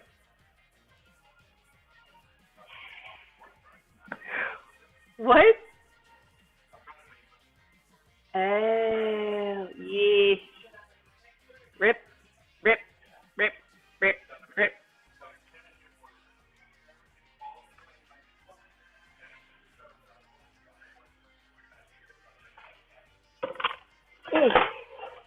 Where is it? Where is it? Oh, duh. It was in the bowl. So grab another spatula. And this is going to first pop out with some moisture. That's cool. Just let it go. Let it sit and zhuzh and go. That tends to be the best idea. Is just letting it do its own thing. Oh, yeah, bacon is freaking awesome. I love bacon.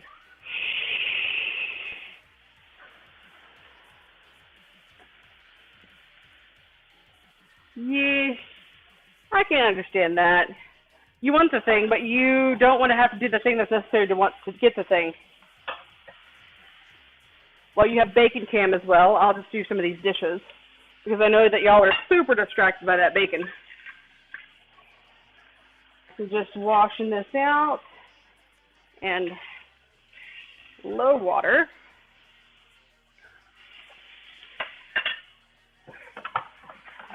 Get everything all scrubbed up real quick so that maybe the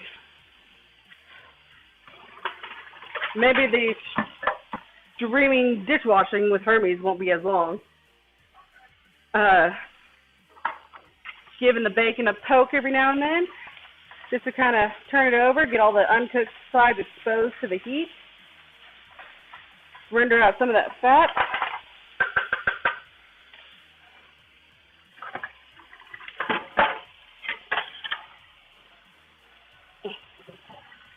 Chat, don't do what I'm doing.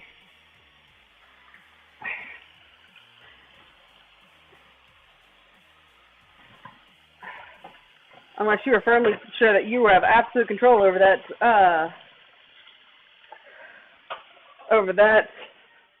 whatchamacallit, doohickey digger mabobber. Alrighty, scrub this out. Garbage disposal. Yeah, don't stick your hand in the garbage disposal unless you can make sure that you don't have it on or nobody can accidentally turn it on. Because the last thing I want you to do is have to go to the hospital because you stuck your hand in the hole and got stuck. Take that as you will.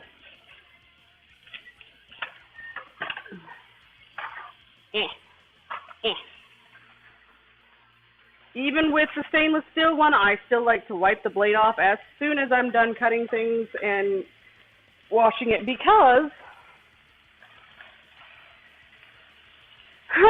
no. I walk barefooted too much for that, my dude. I walk barefooted way too much for that. Especially with the carbon steel one. Once you have washed it, you dry it. Why? Because of rust. And no, not the video game. One of these days, here coming up very shortly, you will see me do a complete knife care stream where I'm going to be streaming me sharpening knives. If you are there for it, great. If not, I understand it does get kind of boring after a little bit. But I do want to show you, at the very least, the basics of what knife sharpening is, for no other reason than I think we try to cut with too many damn dull knives.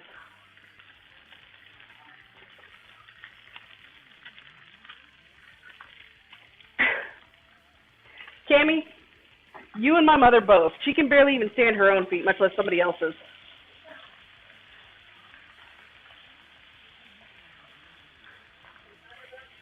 No, we're talking about feet. Yeah. Like I said, she can barely stand her own feet, much less somebody else's. All right, toss that in the sink. Kind of knock all this together.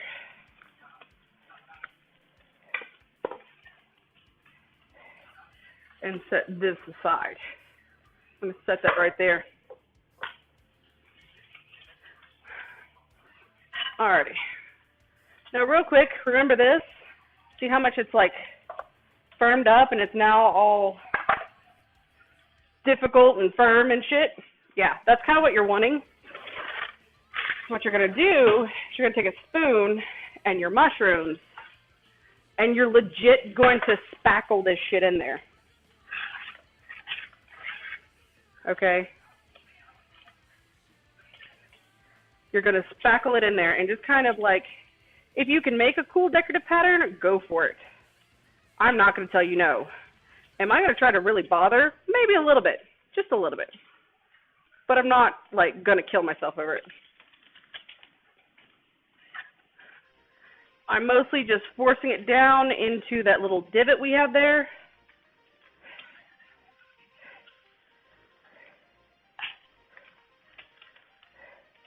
And get it nice and filled so that we can have a nice stuffed mushroom. Yeast. They really are. It's one of the reasons why I think bacon is so popular, because it makes these very nice, satisfying bubbles, and it tastes absolutely phenomenal. Knock that down real quick. And just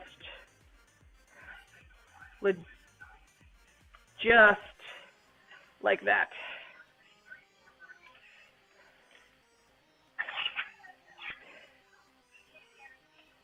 Alrighty. Alrighty. Yay! Yes. You just want to fill them all as best as you can. You can worry about the, wait, what? Crackers and cream cheese and I'd spit out because you're common duck stuff. Oh, God. Now I have to go look.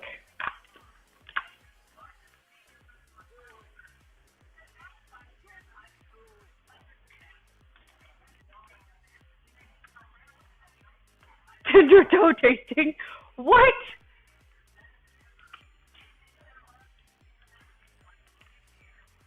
Ha! I used a fair amount of it. There's a little bit left. I will turn on the ice maker here in a moment.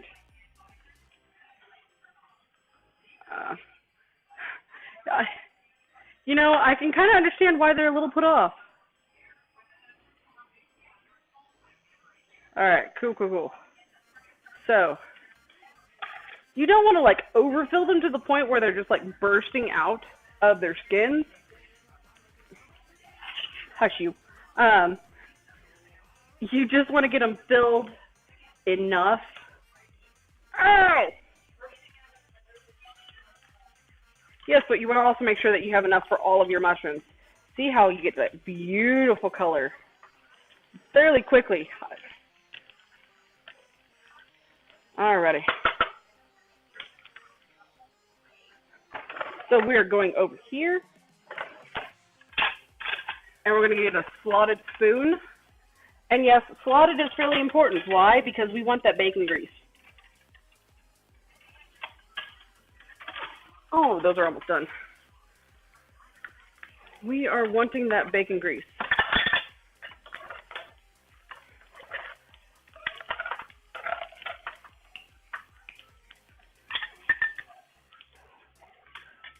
Probably a good idea to go ahead and turn off the heat on this one.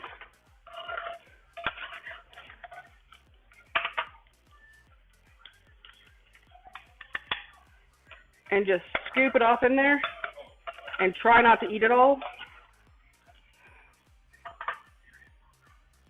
Oh yeah, I'm sure it is, but I'm not going to drink it while it's ripping hot. Like, I'm crazy. I'm not quite that crazy though. Alrighty.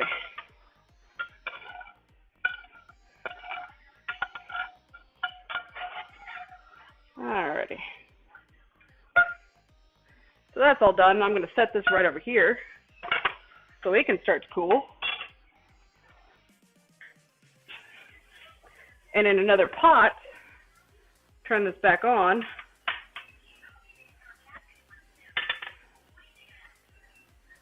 Scrape some butter off in there. Grab a small knob of garlic.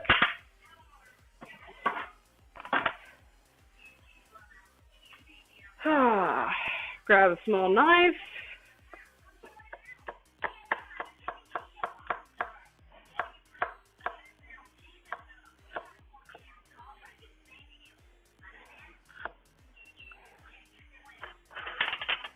Set that up there. I'm going to go ahead and turn this flame down a little bit so that I don't end up burning everything.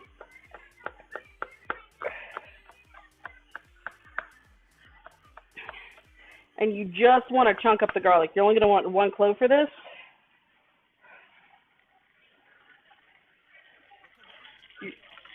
You're not going to want a whole bunch of stuff.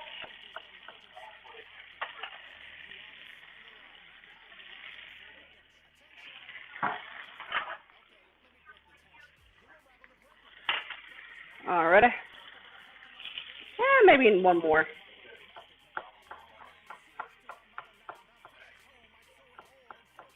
Heard anything of what, Mama? Heard anything of what? What about her?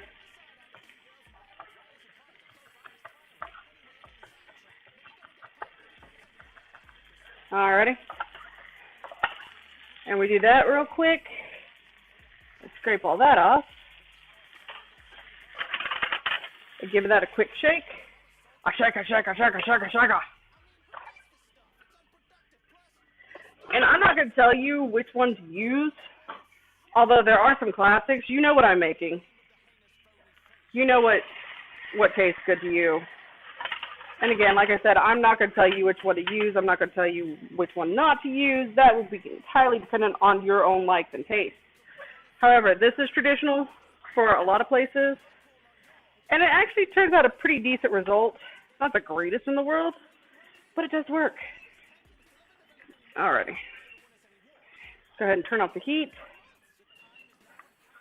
Stir it in very well so it all kind of emulsifies together.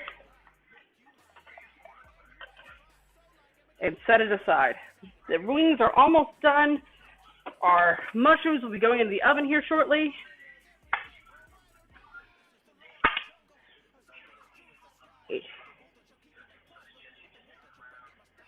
Make sure that all of these are pointed up. Continue filling up these mushrooms.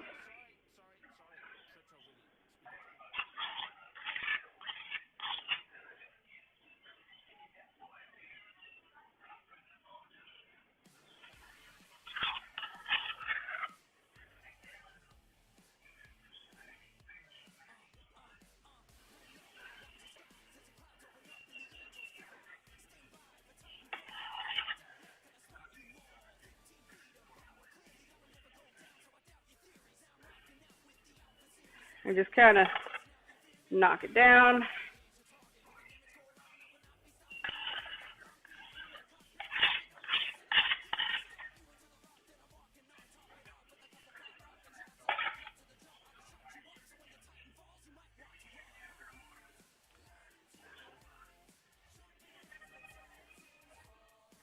All right. We filled just about the last one. Bye, Dr. Smelly Fingers. You have a good one. So many doctors. Alrighty. And we've used all of the filling.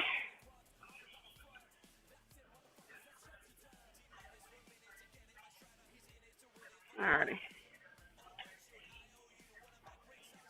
Okay. So, mushrooms are all done. Set all that in there. That sounds just about ready. So I'm going to go ahead and grab some oil.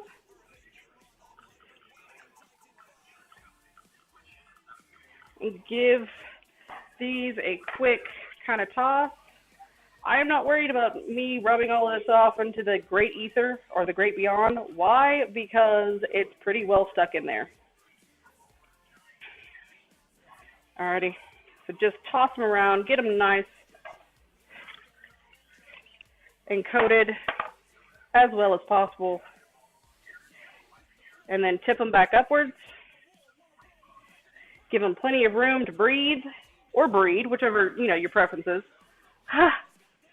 I know, Dyer, I know. And then just kind of give them some spikies up right there at the top. Almost done. In a memento. Just give them some spikies as I stab myself. Glorious. And these spikies are going to brown up beautifully if you don't end up mashing them all down.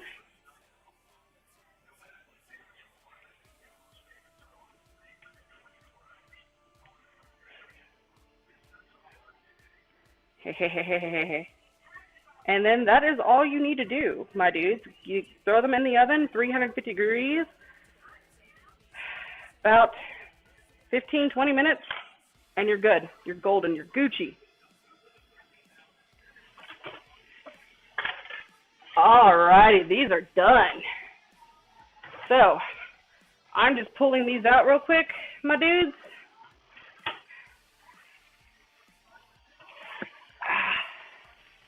Ah, yes.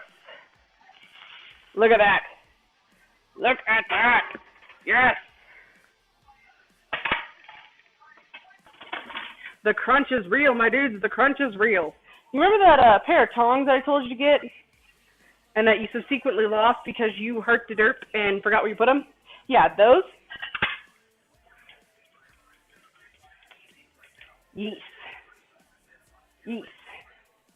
Yeast. Haha. Nice and crunchy.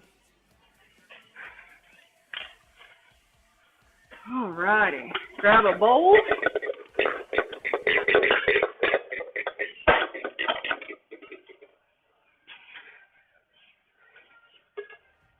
Toss them off into the bowl.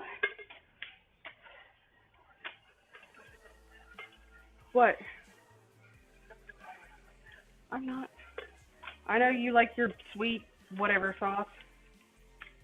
Ah, well, that one wants to be a butthead. I'll just lay that one out.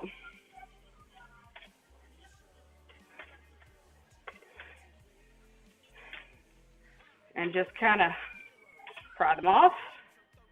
There will be some stickage. Do not be alarmed if there is some stickage.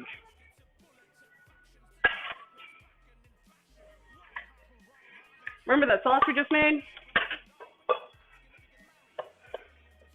Yeah, that one. Dump some in there. Grab those tongs that you neglectfully put on somewhere. And give them a toss.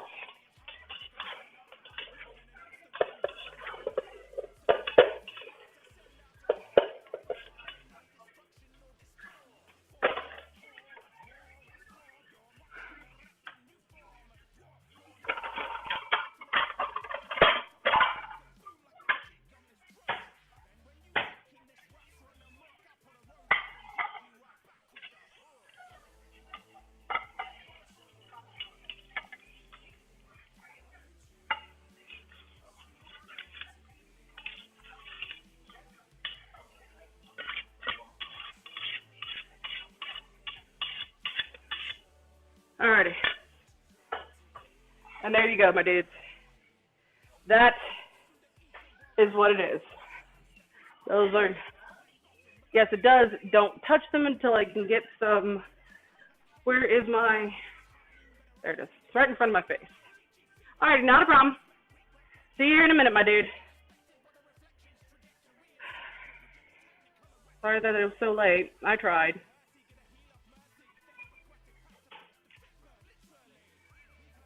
Get some delicious pics from those. Here's these. Another way you can dress them. I tried to get them done as soon as possible. I'm sorry. Another way you can dress them. That's what I'm looking for right now.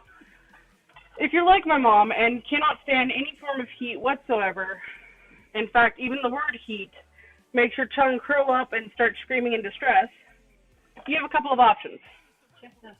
I was about to, because that's where the couple of options come in. Either you can do barbecue sauce, which I won't judge you much, or what you can also do, this is chili sauce, but it's not sweet chili sauce. You can do the super Americanized sweet chili sauce that is beloved among so many people. I personally cannot stand the crap. I think it's basically syrup with chili flakes in it. I'd rather you ruin some wings with barbecue sauce. I heard you. Exactly. Like, I'd much rather you douse a set of wings in barbecue sauce than that particular one. If you were looking for a sweet meets heat kind of sauce, you can do a traditional chili sauce. I wish I could do one right now. However, I don't have all the stuff that I would want and or need to make one. So we're going to sauce with a little bit of barbecue sauce. And I do Dr. Barbecue sauce, probably about half a cup, plus a little bit extra. And then I throw in a little bit more garlic powder. I throw in a little bit more, that's the wrong one, that one's not open. I throw in a little bit more cumin, a little bit more onion powder, and then that's all I put in it.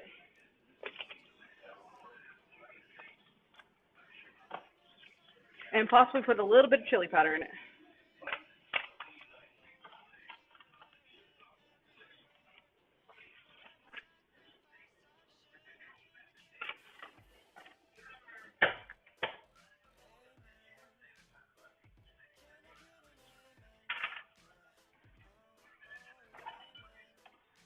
Grab a little bit of butter, And it's the exact same process as you did with the other one, is heat the butter with the sauce.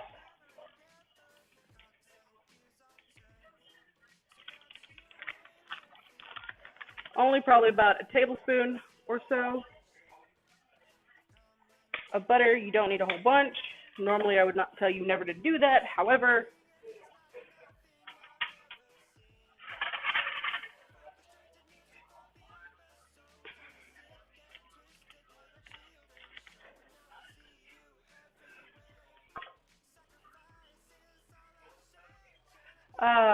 grab a spoon.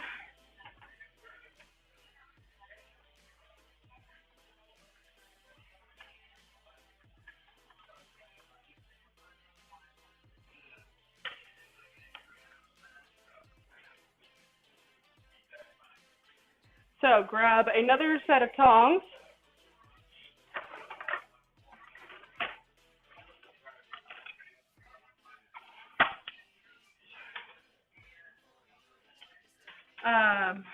And just knock them into a bowl real quick.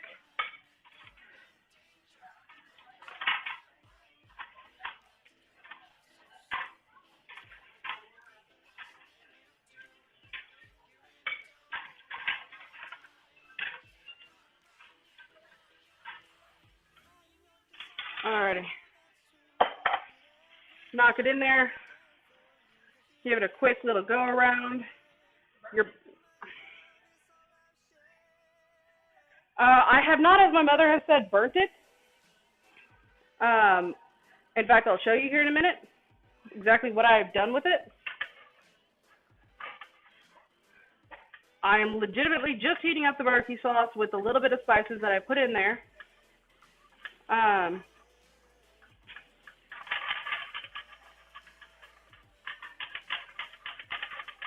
And I've only really put it on the burner so that I can knock the cold off of it as well as melt the butter. And then dump said barbecue sauce right on there. Give it a quick toss.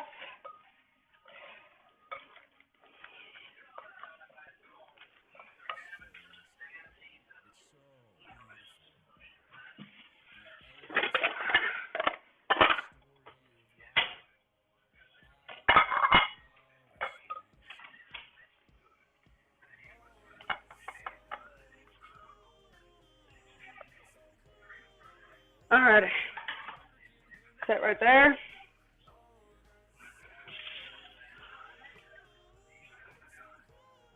Grab a paper towel, kind of clean up the edges a little bit.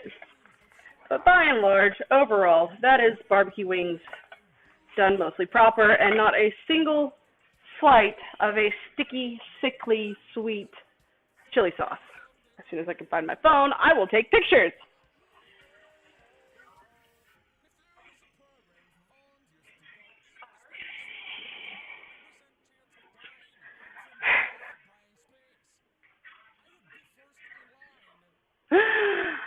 Chat, chat, chat. Where? Ah. I would lose my head for it not screwed onto my shoulders. Can we please watch something else? This is the most depressing show.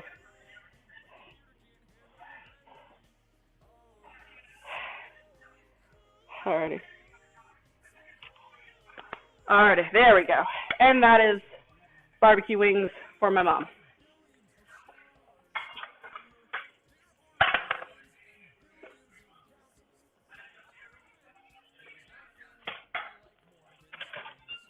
Alrighty, that is cooking. I'm going to boost the heat to 400.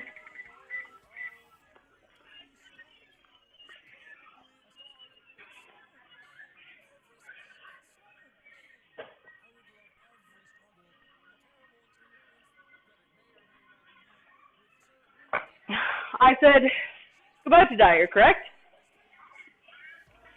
I need to do a thing. I don't know what I'm trying to do, but I'm trying to do a thing. A thingy thing. That's a thing and a thing and a thing.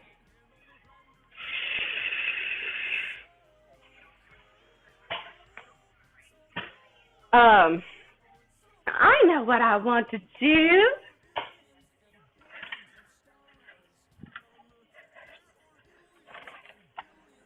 Alrighty, where'd it go?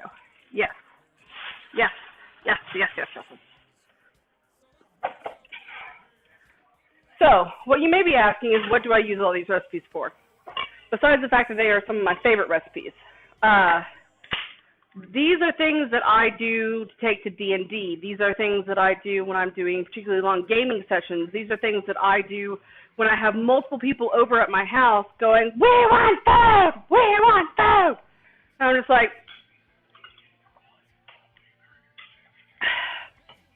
fine. Okay, so the uses, overall uses, are actually wide and varied.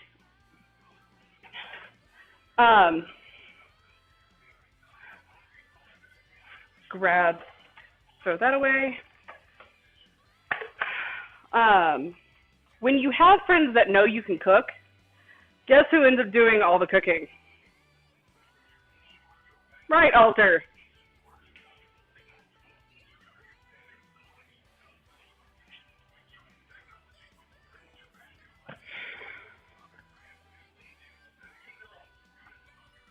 Yes. It doesn't matter whether I'm medicated or not medicated. I still can't find my ass with both hands and a map and a guide.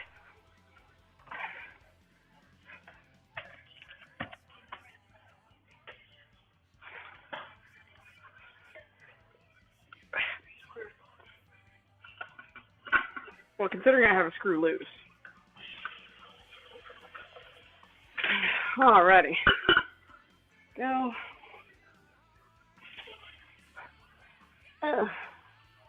Oh, yeah, and ADHD. Lord have mercy. Yeah. When you try to do your best despite your best efforts, your brain's just like, nope. It's actually like 90% of the reasons why I have not slept well, or if at all, like in the last week. Oh, you're wanting to bring all of those, the whole kit and caboodle, the chicken wings, up to about $165.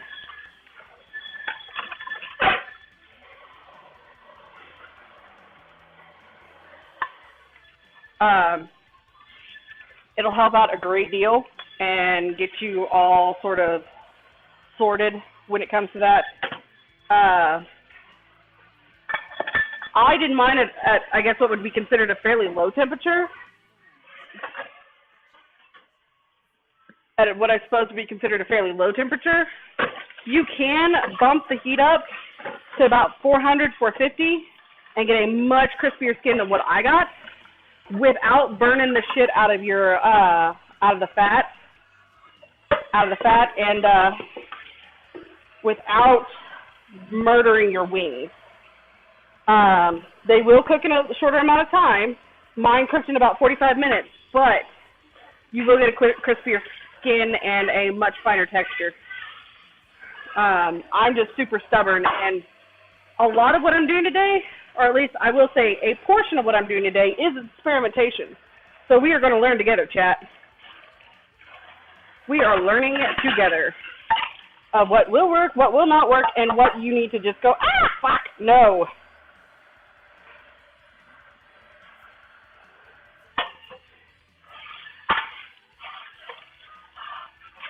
Alrighty.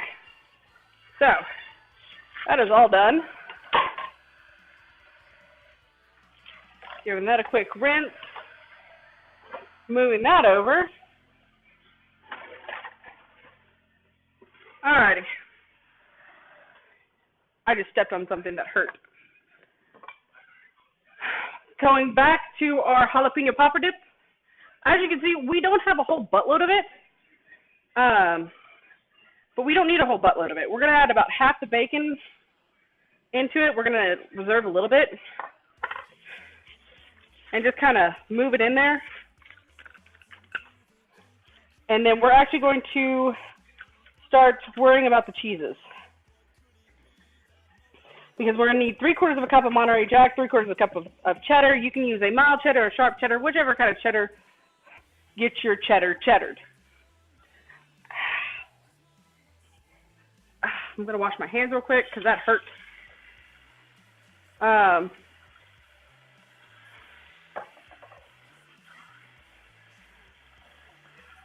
and washing my hands, because that's always good.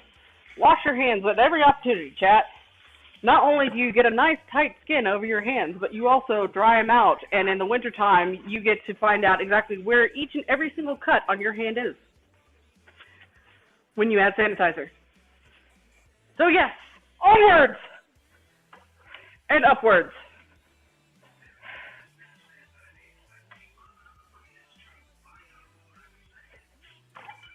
Alrighty.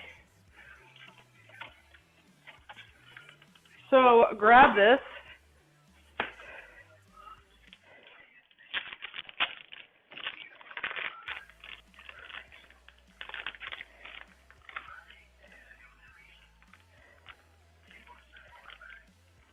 Alrighty, and then we knock down some of this.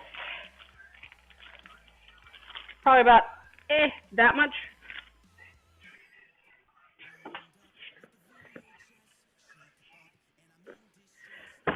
As soon as we can find our box grater, because you actually want the wider set of holes for this.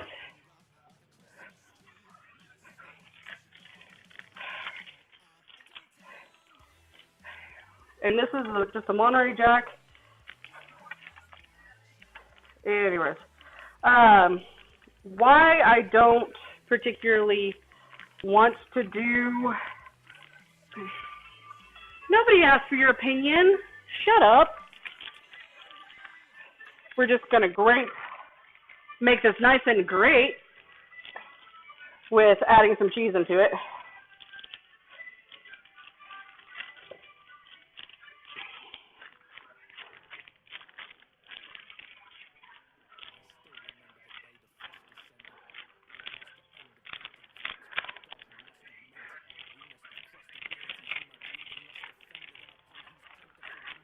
Alrighty.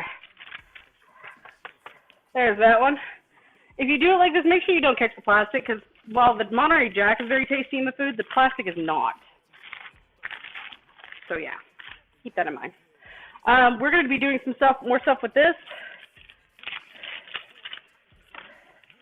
So while you do not have to shred it all up, by hand at least, get about 3/4 of a cup in there. Oh! Alrighty. Alrighty.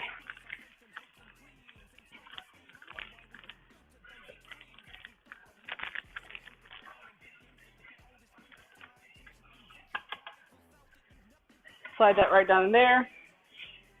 And grab some plastic wrap if it makes it easier on you. It's going to definitely make it easier on me, just because I'm not going to sit there and struggle trying to hold everything together. And do that real quick.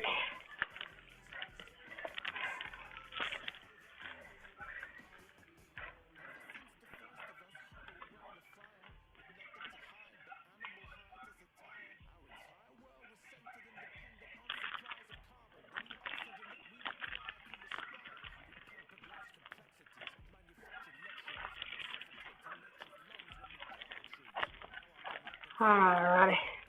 And that's all we're doing, chat. We are just grating, making it great.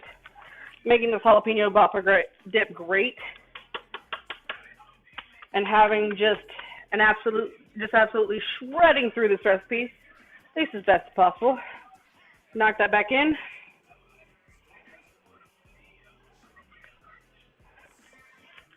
And just knock it all together as best as possible. And then I'm actually going to show you how to make a sort of wonton wrapper. Why? When you can just buy these in the store, because you may find yourself in a similar situation as me one day, and you really don't want, you're really not feeling up to driving. So, alrighty. So, knock this over. Here, kind of knock it all into the middle.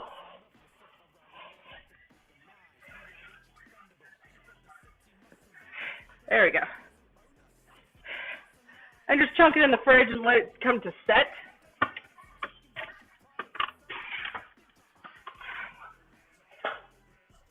All right.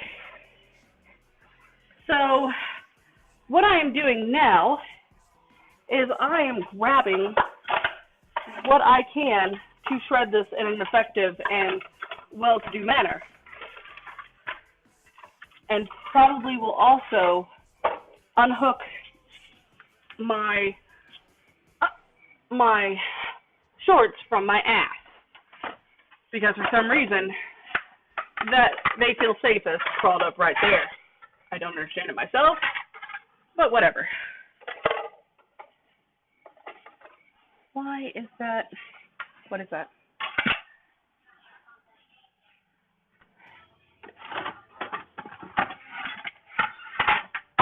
Ah, crap.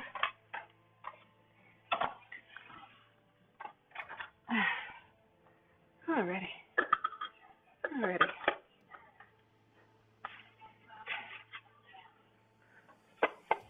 There we go. What is this one for? This is not the shredder blade. The setup, I guess, it's set up for regular slicing and shredding. Hey Mom, do you know where the shredder blade is for this one? We don't have one. Awesome.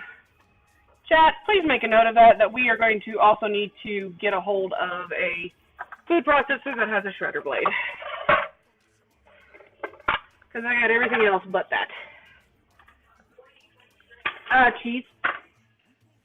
I'm just not wanting to use the box grater at the moment because I am feeling somewhat lazy and disproportionately not wanting to put the kind of workout into it necessary that would actually do it. That's all.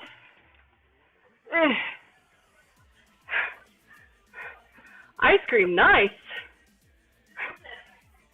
That would be Carl. Check on our, ooh, those are almost done. All right, so grab these carefully and move them over.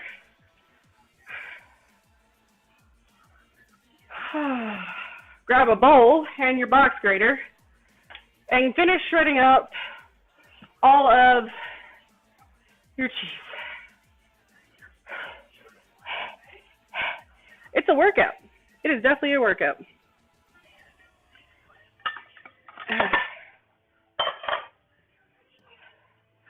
Mushrooms. Sit this right here. Grab your other one. Sit this right. Oh, that hurts, kind of, sort of. That's a little bit warm, guys. So be careful. Don't forget to use your pot holders. That's what they're there for. Don't be like Hermes and chronically forgets everything.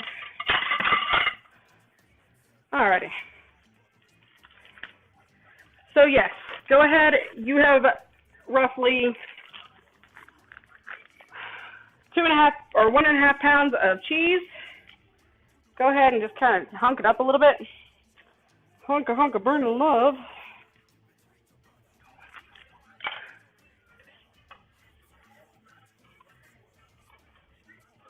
And just kind of force it through each of the holes. Take that as you will.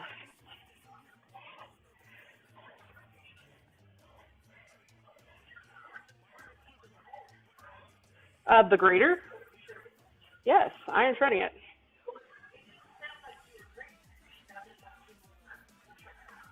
That's why I said that take it as you will.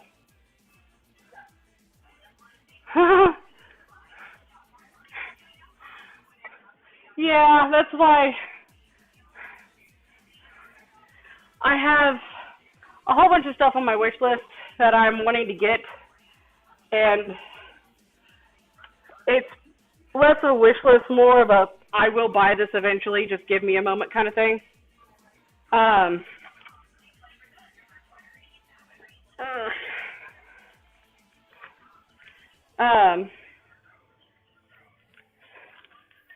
So it's one of those things, again, I'm working on it. If you're going to invest in it, you should go ham. Yeah. Pretty much, like if you're gonna do it, then do it, kind of thing. It's not really a thing that you want to half-ass on.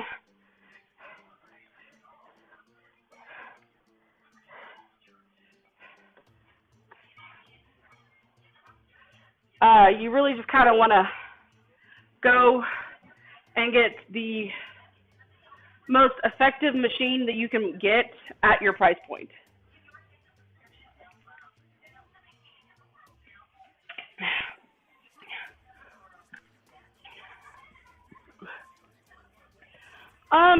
And that can be a limiting factor. Like, you do kind of have to ask yourself, what am I going to be using this machine for? What is my primary goal with it?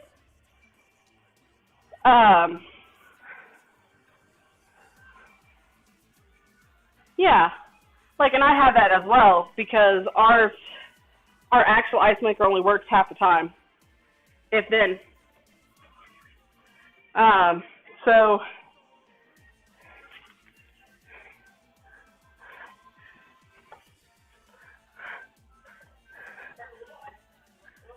well, that's what I'm saying.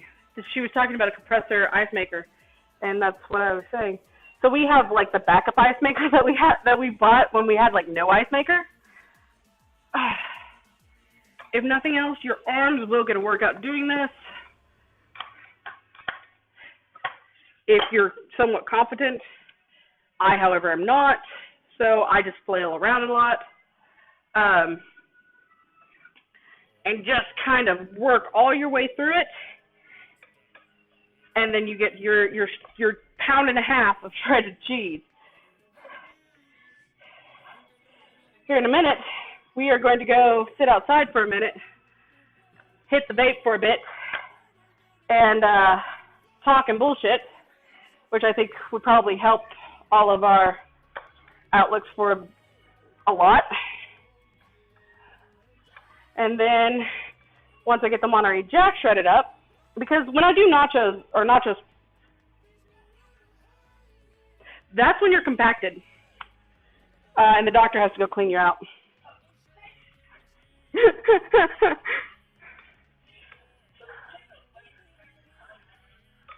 All right, checking on the mushrooms real quick.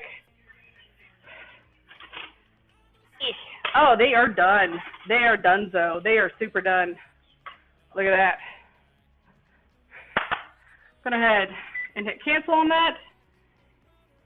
Let that kind of relax, chill out.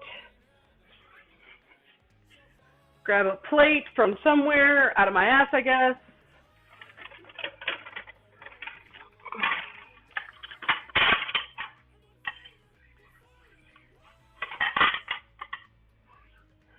Alrighty.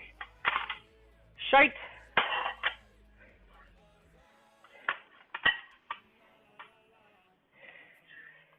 Alrighty.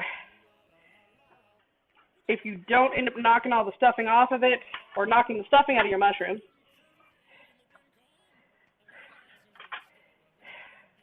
if you do, just carefully flip them back over. Son of a bean it, mother Frito-Lay.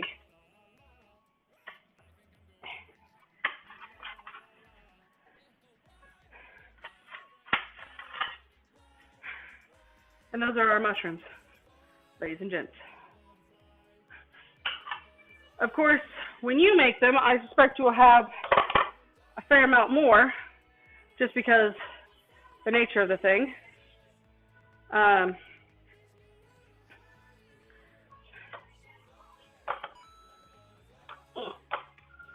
I'm just trying to unclog the massive cheese clog that I currently have in my grater, which this is what will happen to you if you eat too much cheese all at once.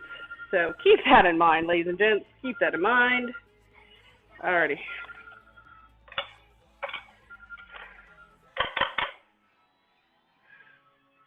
And I'm just breaking it up.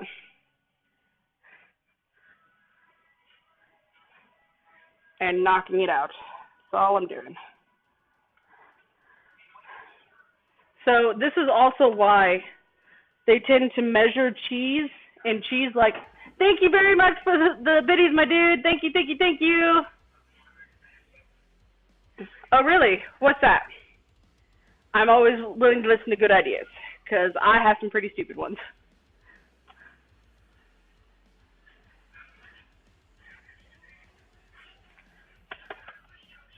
I'm always willing to listen and take in more ideas.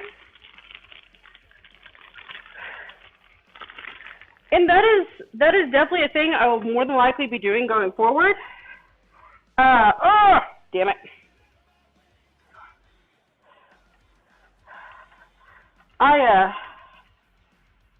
Even like every single one of these recipes can actually be altered to where they are a lot healthier and and just as tasty. Every single one of them. In fact, even the chicken wings, a lot of it can be slightly different ingredients, maybe use a different kind of fat or no fat at all.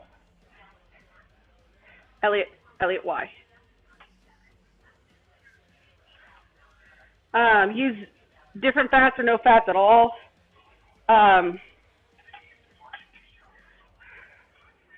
You know, all of these things, when taken in moderation, are not necessarily the worst thing in the world for you. All right. It'll probably be a long time before I do something like vegetarianism or veganism. I will do things that are vegetarian or are vegan, but I will not devote an entire stream to it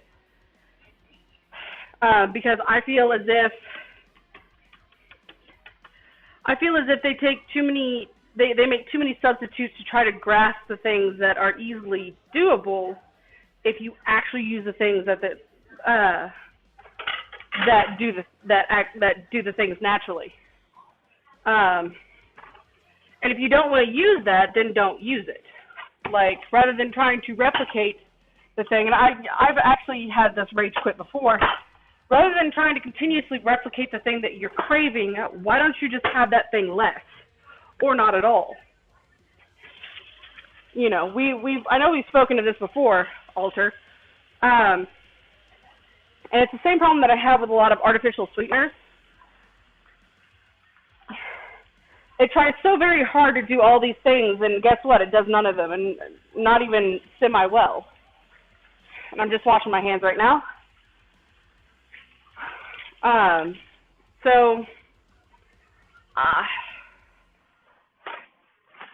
don't know. I don't think that there is any food that is truly quote-unquote unhealthy. I think we eat unhealthy portions of it, you know, or it may not be the best for certain people. However, there is no such thing as unhealthy food. Merely food that we have either overprocessed or abused to the point where it's no longer edible enough for us to use it.